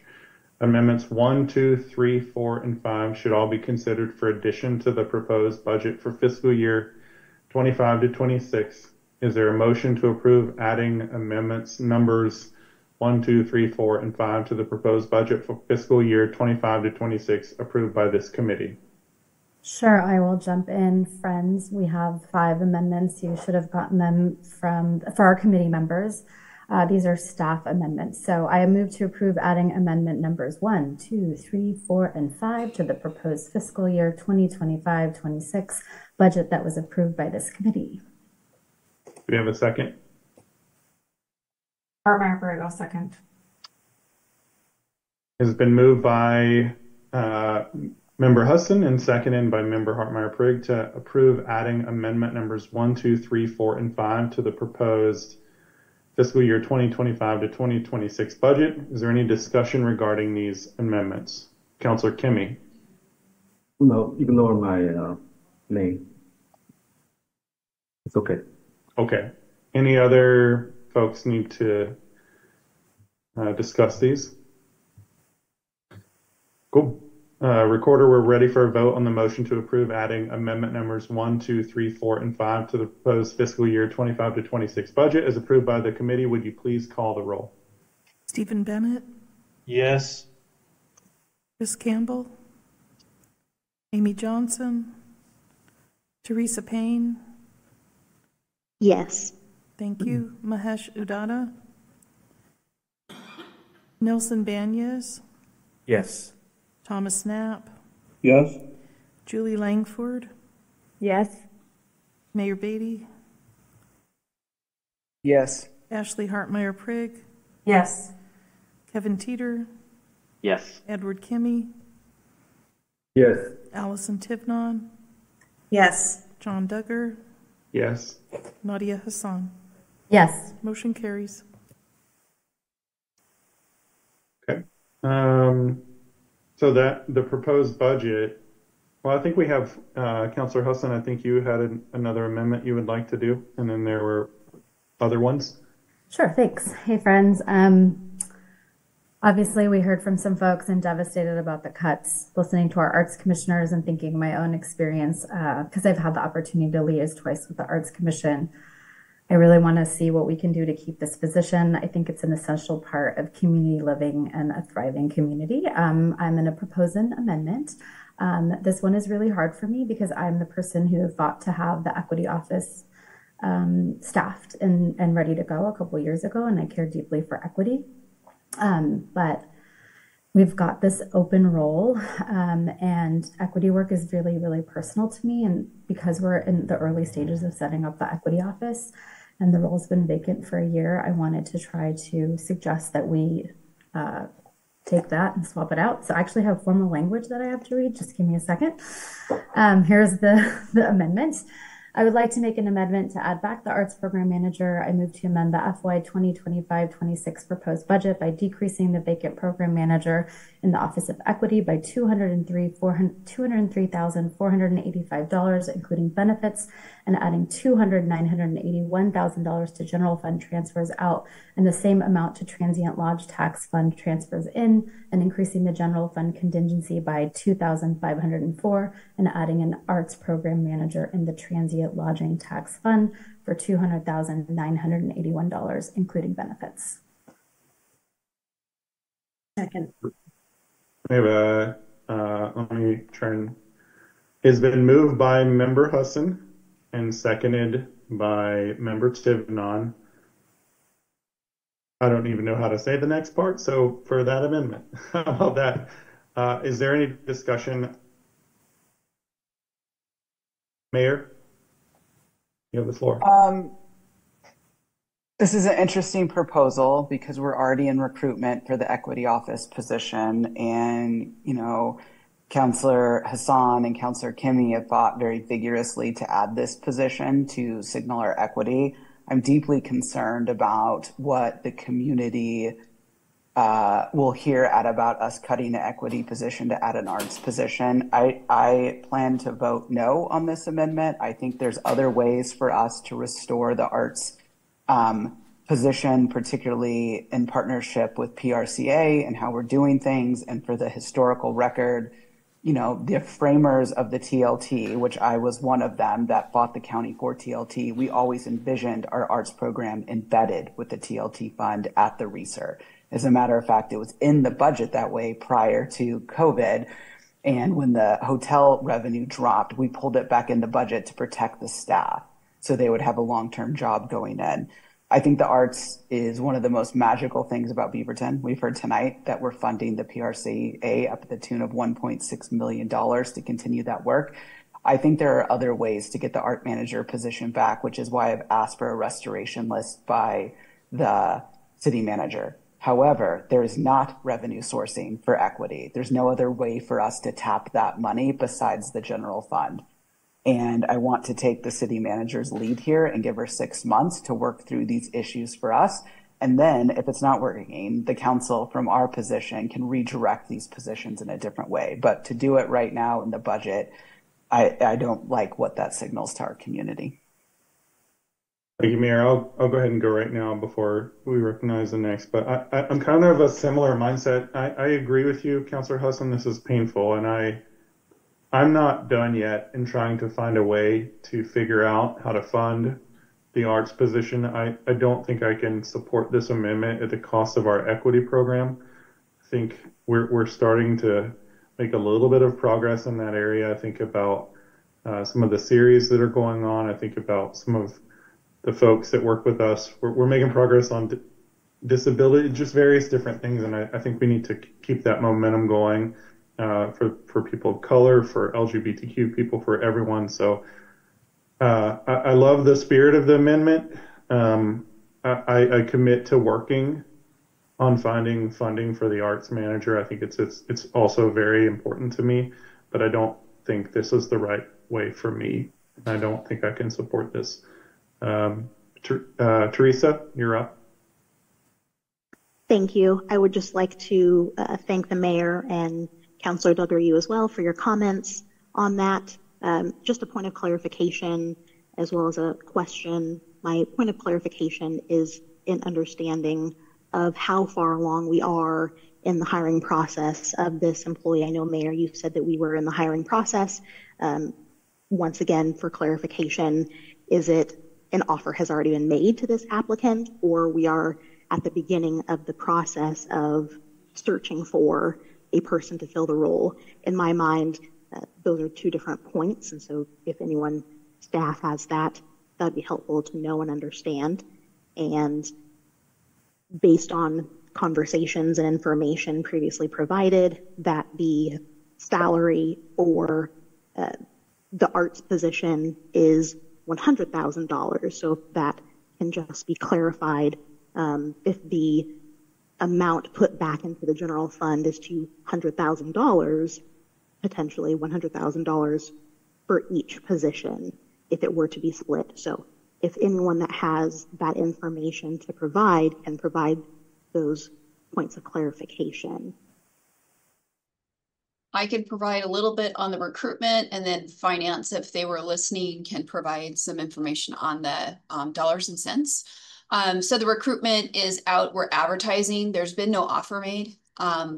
But the council and the committee should be aware that by eliminating this position, you are jeopardizing the Office of Equity and our ability to implement any type of programs that we have going forward. We've worked really hard to cobble together what we have so far.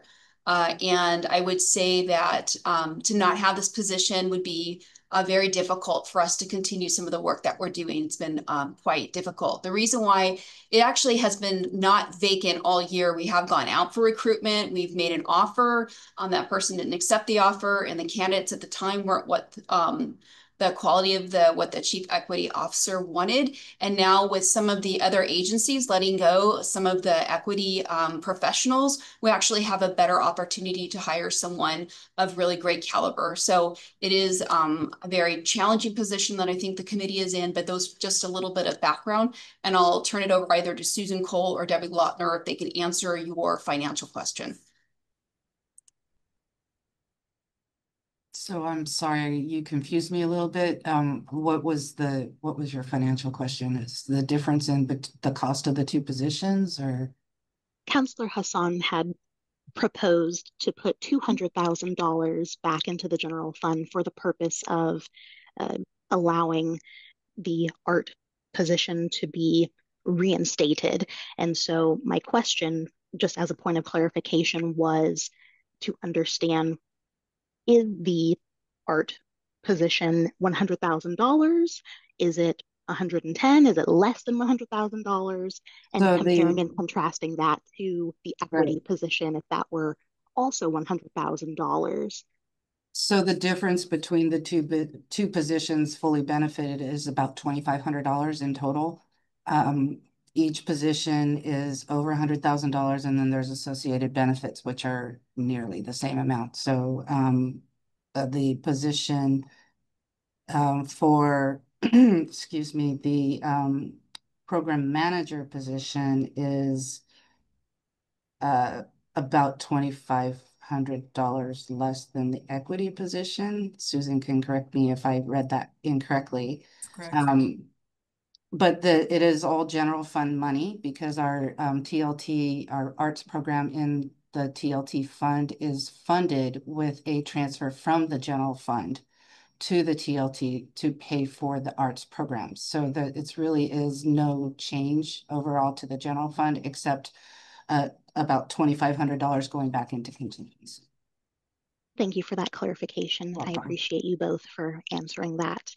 Putting my former diversity, equity, and inclusion hat on, it certainly sends a message, and that's not necessarily the message that our community members want to see as being one of the most diversities within Washington County. However, the question and point of clarification I felt like needed to be said in order for community members who are watching to understand, and I also wanted that point of clarification for myself as a member of the Budget Committee. So thank you. I appreciate all that staff has done in preparation for this meeting. Thank you, Teresa. Councillor Teeter. Yeah, thank you. Sorry, I've got stuff in my throat. I've got a similar feeling with this amendment that I did a couple years ago when we made a similar decision to remove an equity position to keep the Murray Shoals Library open for another day. And I voted against that amendment at the time. It passed. But it was a similar vote where it was just very difficult. Like, both things are very meaningful for the community. That said, I don't feel ready to support this amendment. I do think there are a lot of fears that the arts community and Arts Commission is carrying right now, that our cut of this role signals a cut of the arts program in general in the future. And I don't think that's a desire of any of us, at least not for me, to see happen in the future. So I would like to look at how we can restore some funding in the future, whether that's with potential TLT rate changes or things like that, or some more creative funding partnerships. But I wouldn't be ready to make this exchange in this amendment right here. Thank you. Councillor Kimmy. Yes, thank you. And thank you for Mayor for giving some of the ideas how to fund this position for the future. As someone 2 years ago proposed to hold off the equity program manager's position to secure one more day at the library, I was hoping and really praying to fill this position for the last 2 years. Even though I do agree that we need arts program, but in the process of getting hired and trying to hire an equity program manager, it will be difficult for me to support the amendment. But also, I would love to have Jenny, our city manager, trying to figure out how to fill some of a similar position, whatever we can in the near future, so that we will still continue the arts program that we are proud of. So that's my comment. Thank you. Thank you, Councillor Hartmark-Brigg. Thank you, Chair. We've heard like so much from one another and from staff, just like we're having to make so many hard trade-offs. Like none of this is like there's just no good choices here. And I'm really struggling. Like Councillor Hassan, I think like I'm very like it's a good question, right? Like and it's a trade-off of two hard things. And I think Mayor Beatty, I really appreciate the idea of like having a prioritization list of what can be restored. It's interesting to me that arts manager could potentially be funded somewhere else. And so I think, Councilor Hassan, I'm leaning towards not supporting this. However, I'm also struggling with like the blend of policy and operations and the role of budget versus council from like, you know, the advisory role that we have here. And so from a budget perspective, I'm inclined to say I would like to decline the amendment. From a council policy perspective, I hope that when we have this budget conversation, we get to talk about what that restoration looks like, that list looks like as a council, right? Because I think that like we would probably have similar feelings on like what the priority would be. And also then the operational nature of this. And so I think right now that I'm just kind of processing with you out loud because I don't know how else to do this one because you know, this is a really hard trade-off. So I'm leaning towards no, but not because I don't understand it and believe that the intent of what you're trying to do is an important thing for us to try to do. So I think maybe it's something that when it comes before council, we can then bring it back to the policy conversation. And for right now, I would like to leave the positions as are. Councillor Hassan. Yeah, thank you all. I appreciate your honesty and openness. And as I said, this is a hard one for me too. I do want to just offer some clarification of my memories of the equity office. And I'd love, Jenny, if you could just jump in and help. It was, I think, 3 years ago when we established the equity office. And I think in that time, we staffed it with at least a couple people. And could you just correct me, like how many folks have we had, if any? I don't think there was significant amount of people. Kenya can come on and actually be specific. We actually did some backfilling with temporary dollars and haven't yet been able to use those. There's currently 2 people in the office as of right now, and we may have some temporary dollars still available, but a lot of it was cobbling together and going out for recruitments and pivoting. So I want Kenya to confirm. I want to make sure that I'm talking correctly with the FTE count. Hello. When I was hired, after I accepted position, that's when the council budget deliberations were happening. And I found out before I actually started that program manager position was cut. So when I started this role, the Office of Equity has really only been established since, I started here, and I started here, July will be 2 years. So I've only had a program coordinator. And that's it. Even though I manage other staff, they're not equity specific. So there hasn't been a lot of assistance and support in the Office of Equity, even though we've got a lot of work done. But that work has come through a lot of collaboration with other departments. For example, I have a great relationship with HR. A program manager from HR is helping me do a lot of the wellness and belonging work. I'm also working with our homelessness program. They have a brand new support specialist that is helping me up to a quarter or half time. And that person is very new to the city. They're about 4 months in. So part of them helping me is also part of their onboarding, just to help them get established in the city. As the city manager stated, we did have a failed recruitment. It's very hard to recruit someone at the equity manager level. Most people who come into that position, it's a lateral move. And quite frankly, we were not competitive enough. So we're hoping this next recruitment. As the city manager mentioned, with everything going on, with a lot of other cuts and layoffs in other municipalities, we're hoping to recruit someone with the proper amount of experience and knowledge. So my fingers are crossed, and I'm very optimistic that this position will be filled and we'll finally get the support that we need for the Office of Equity to give Beaverton a proper Office of Equity and Inclusion.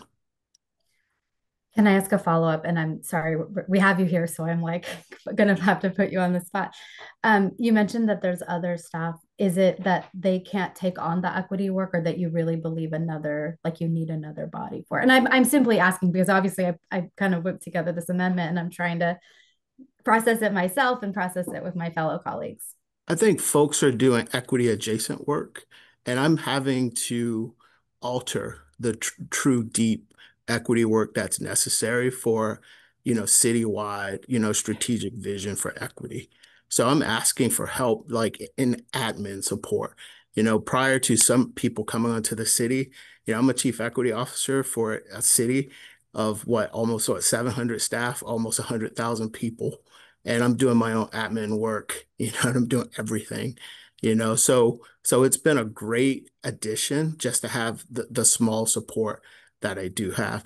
One thing else I'd like to flag, there's a misconception that the BOLD program is going away, which is not true.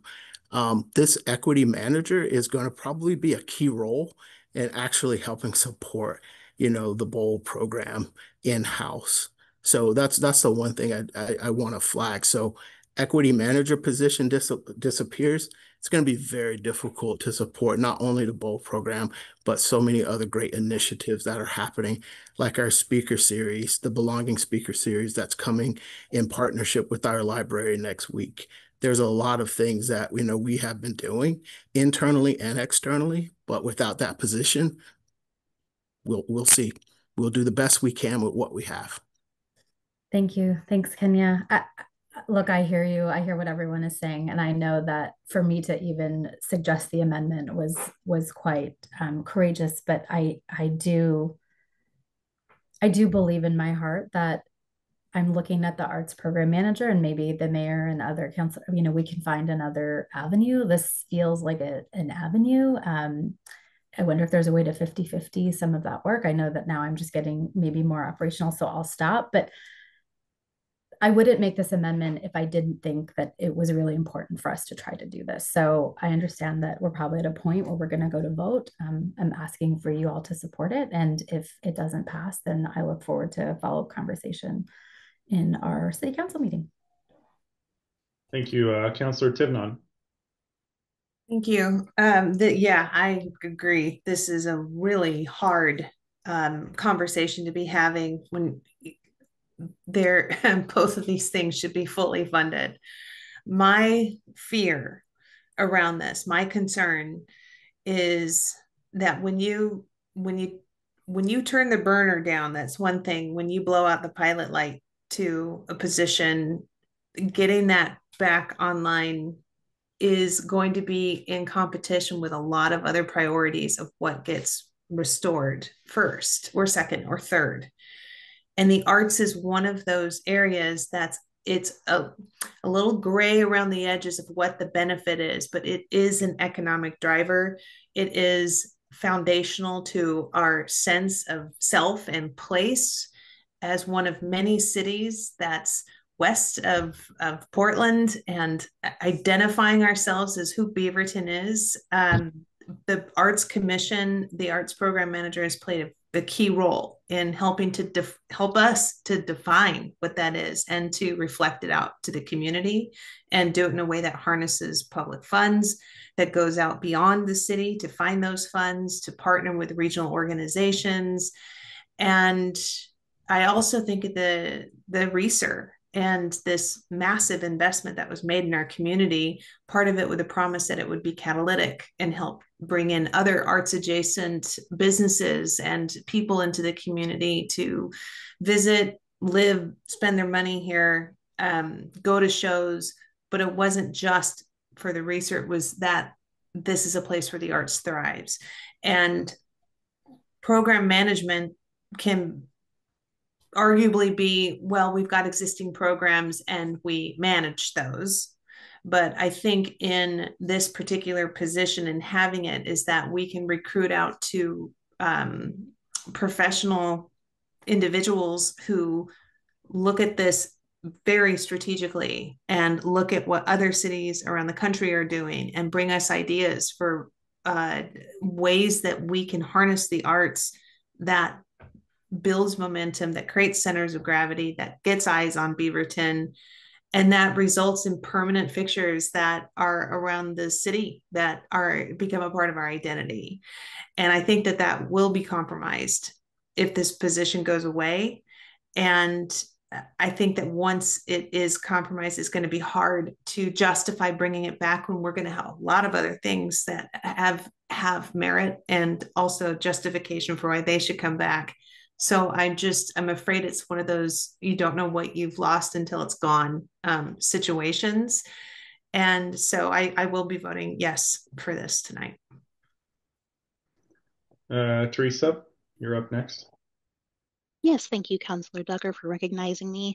I would like to just touch on what Councillor Tivnon had mentioned in her last statement just now, that the concern I have as a volunteer in the city, longstanding, as a community member who has gone in and out working professionally and volunteering in various communities within the city of Beaverton, that having a priority list and the city council deciding which items on said priority list are modified, are higher priority.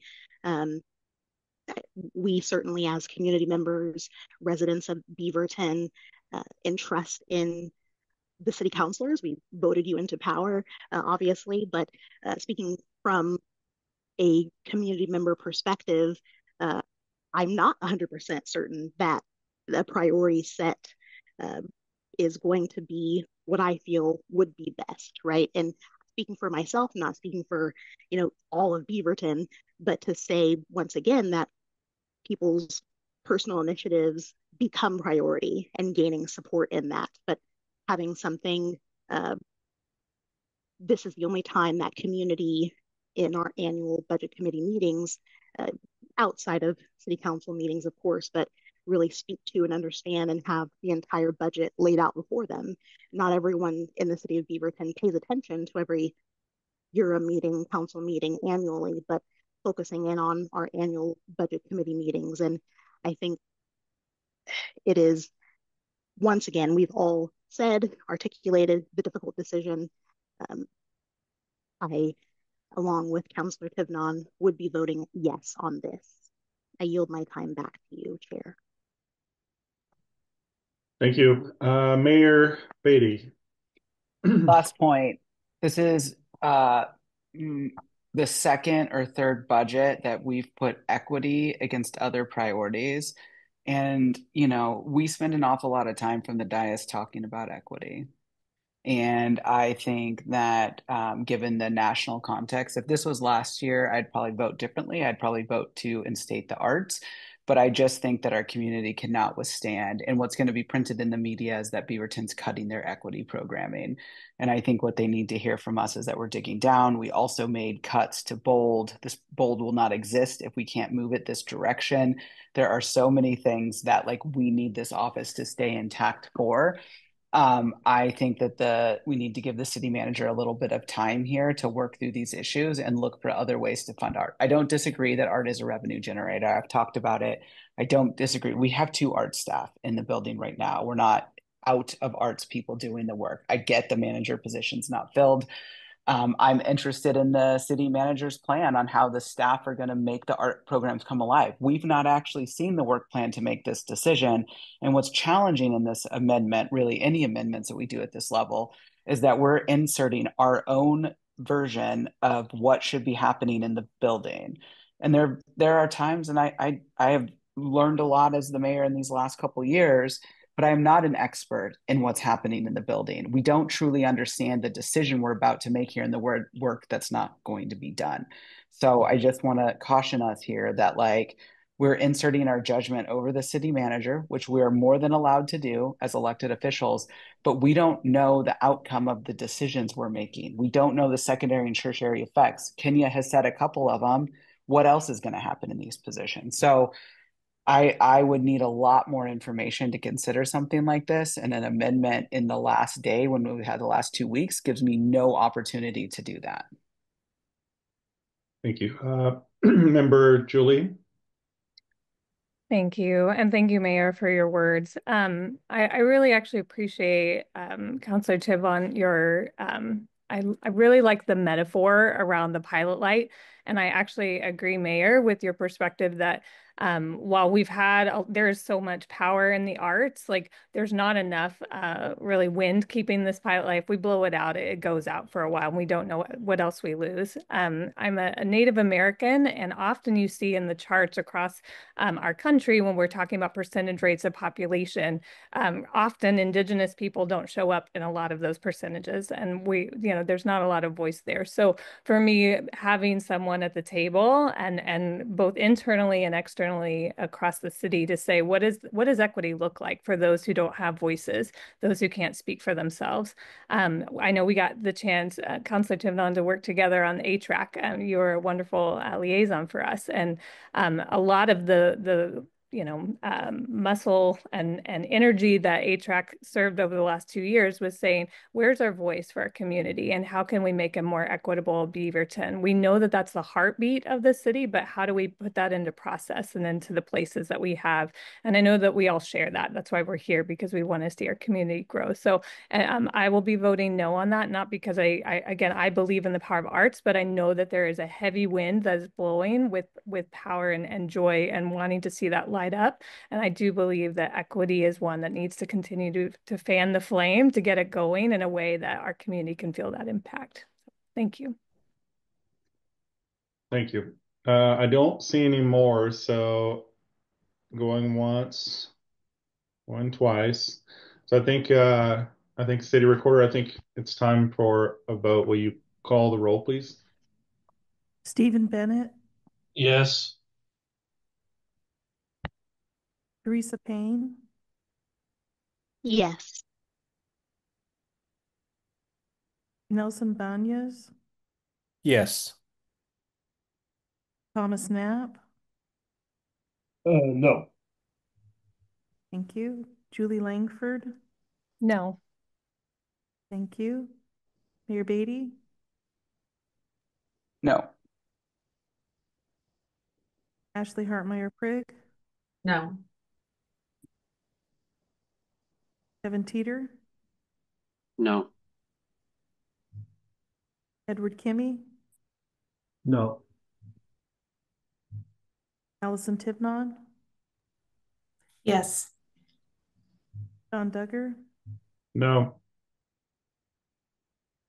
Nadia Hassan. Yes. We have 4 yes, 7 no. Motion fails. Thank you, Recorder.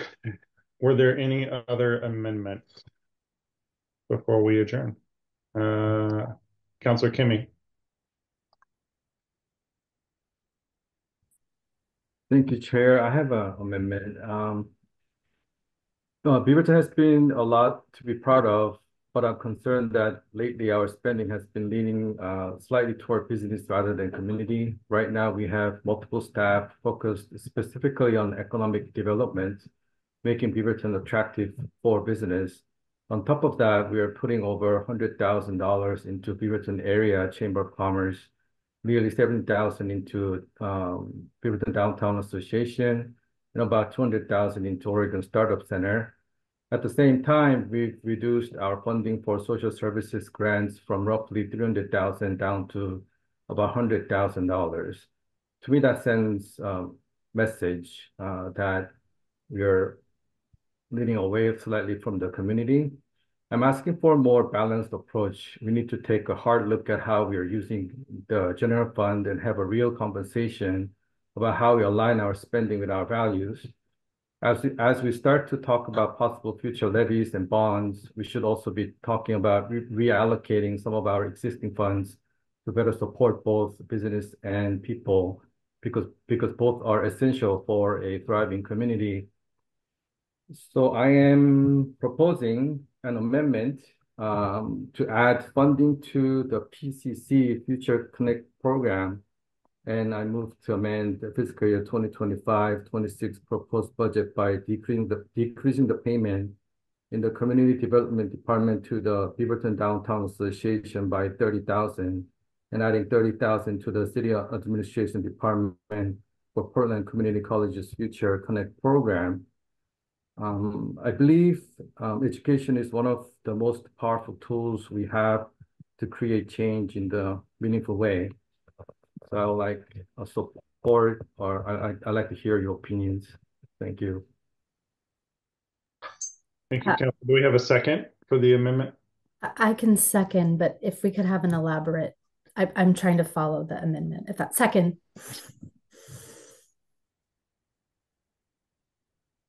Well, should I answer? Go ahead, you can answer. Yeah, so we have, I believe we have enough assistance to small businesses and businesses around the town. And then I truly believe that what we are doing to PCC Future Connect program really helps low income, somebody who cannot afford the education, also give them an help to achieve and become a better student and also tackle the world. And I know this could be just maybe 1 year program or maybe going to the future. We have budget issues, but I'd like to replenish their PCC fund for at least the next year to help them get more educated.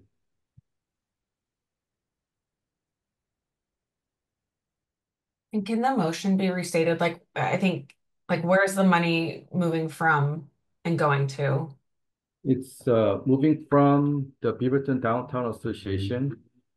Right now, they're funded at $70,000. I'm trying to decrease to take 30 from there and move to PCC Connect 30, which will bring them up to $65,000, which is what we funded last year.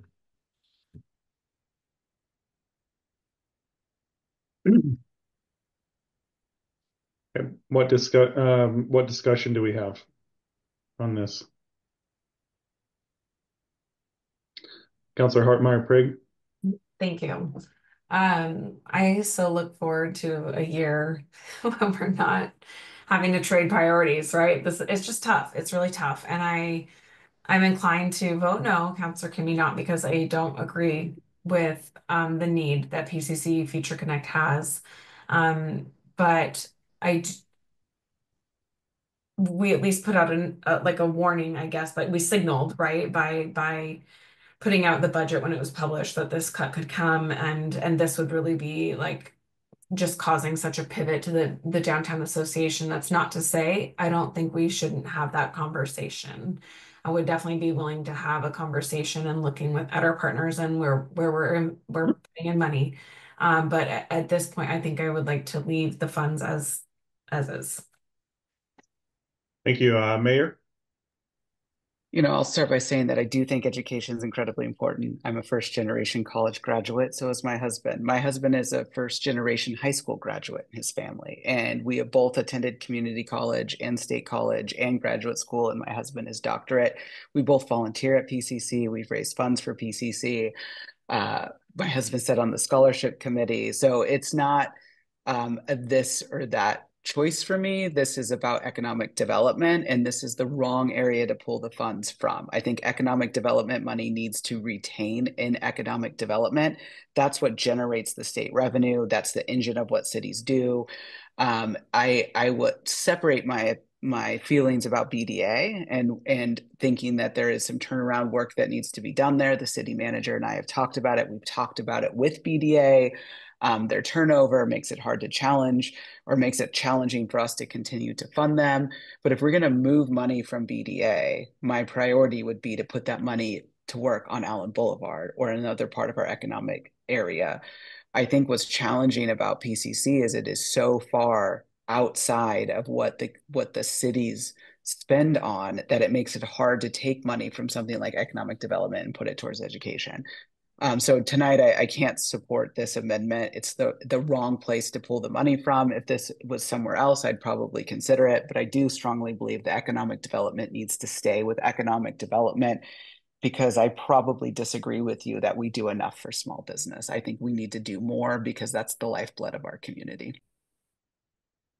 Thank you, Mayor. Teresa, you're up. Yes, thank you. I just find the amendment interesting. I mean, if memory serves, and we can look back at the recording, but we had a member of the community, of the public, speak during public comment during the first budget committee meeting. And for the record, I believe it was Kamal Khan, that was from a former member of BDA, that was speaking about the BDA. I agree with what the mayor said, that it may be not the best idea to take money in the growth and development and put it toward education. Now that we do have funding for the Office of Equity, maybe the Office of Equity, once we get the new staff member onboarded, can look into what's going on with the BDA based on previous comments. I would like to support this, but I also will be voting no on this personally. Thank you. Thank you. Councillor Hussain? Yeah, there's some hard amendments to Councillor Hartmeyer-Briggs' comment, like when can we have tons of money to play with and make lots of great decisions. I did not get a chance when I was recognizing different folks for public testimony to talk about some of the public testimony we've received that did cause me some concern. So I am that mixed with the fact that I think investing in students and investing in education is economic prosperity. I know a lot of the Beaverton High School students, as a former high school teacher, who have gone to PCC, and most of them, ironically, bless their hearts, they stay in Beaverton. I'm telling you, like, a lot of them stay in Beaverton. They're staying near their parents. They're either living with their parents or they're supporting their parents. So I'm inclined to support the amendment. I understand that we should put a lot into our small business. And I think it's also just as much an investment to put stuff into our community. My parents ran a small business throughout my life, and so did my mom as I was older. So I do think that we need to invest in those businesses. And I think investing in students is also economic development. So I'm going to support the amendment tonight. Thanks. Thank you. Councillor Teeter? Yeah, thank you. I would support a work session in the future where we talk about funding for outside organizations and how that's being allocated. I don't believe that this is the right place to do that, because there's so much information that we will not have right here when we are making a major decision that affects outside organizations. We would be able to get that information in a work session. That information would include how that funding that we are using out in the community is leveraged to support our businesses, to support our downtown community, and to support people who come and visit and spend money in our community. This is a conversation about core services for a city government, and we are not a full service city like we talk about a lot, and that includes we don't provide schooling and education. I've defended PCC Future Connect in previous budget cycles. We're getting so far down to the bone that if we're putting it against economic development will win out, because that is more of a core service of a city.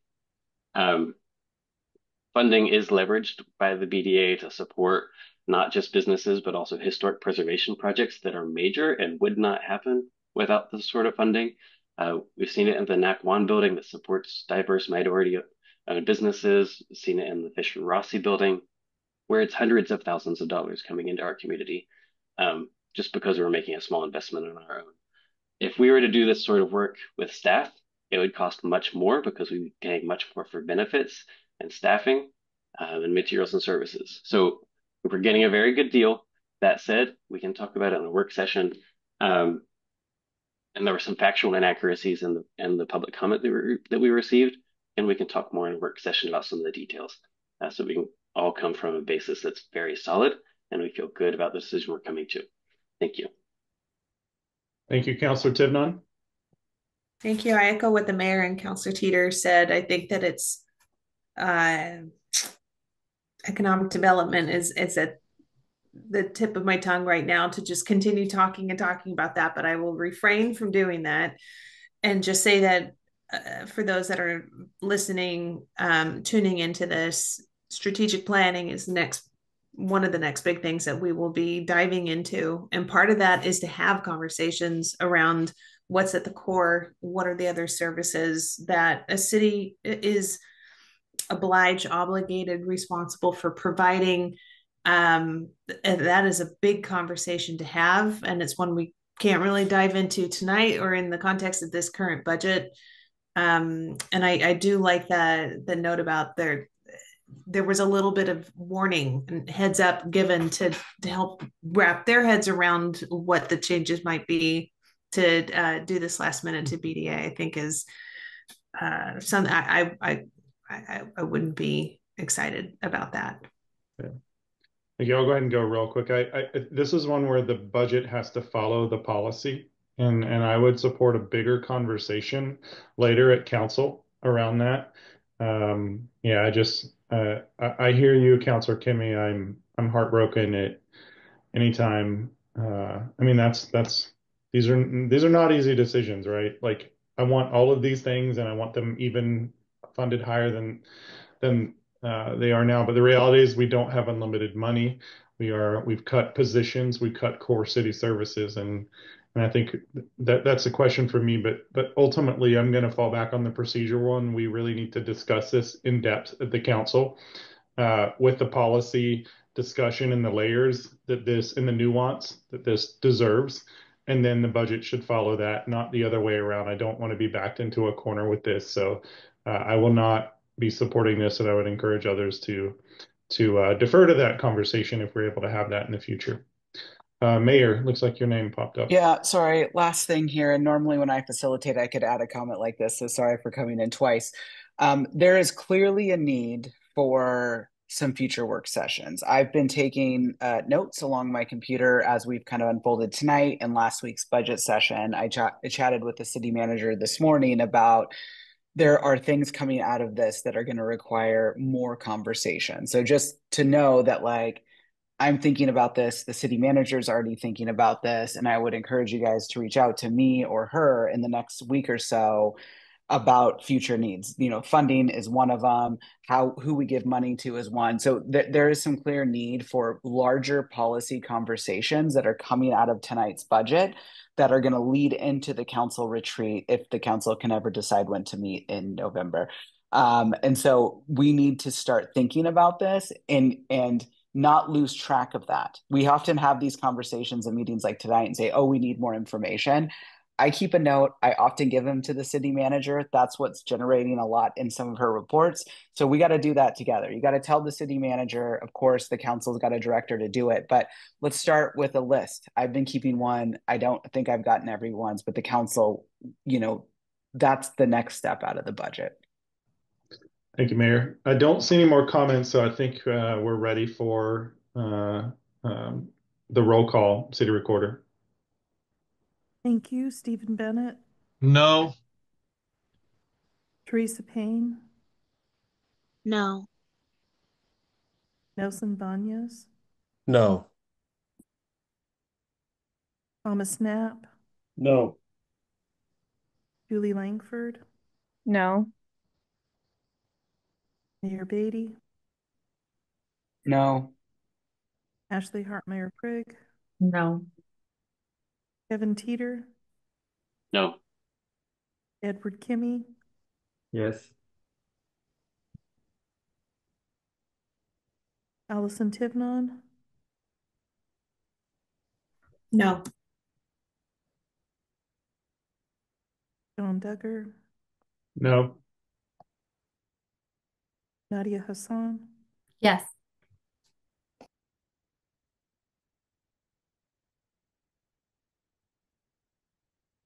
Two yes, 10 no. Motion fails.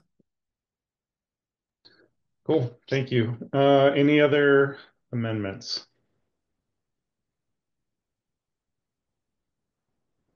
Seeing none, the proposed City of Beaverton budget for fiscal year 25-26, with the addition of the amendments we approved, will be forwarded to City Council for a public hearing on June 3rd. With that, we've completed tonight's agenda. The meeting is adjourned. City Council, we have another meeting to jump into. As a reminder, please jump into that link. Budget Committee is adjourned. Thank you all for your service.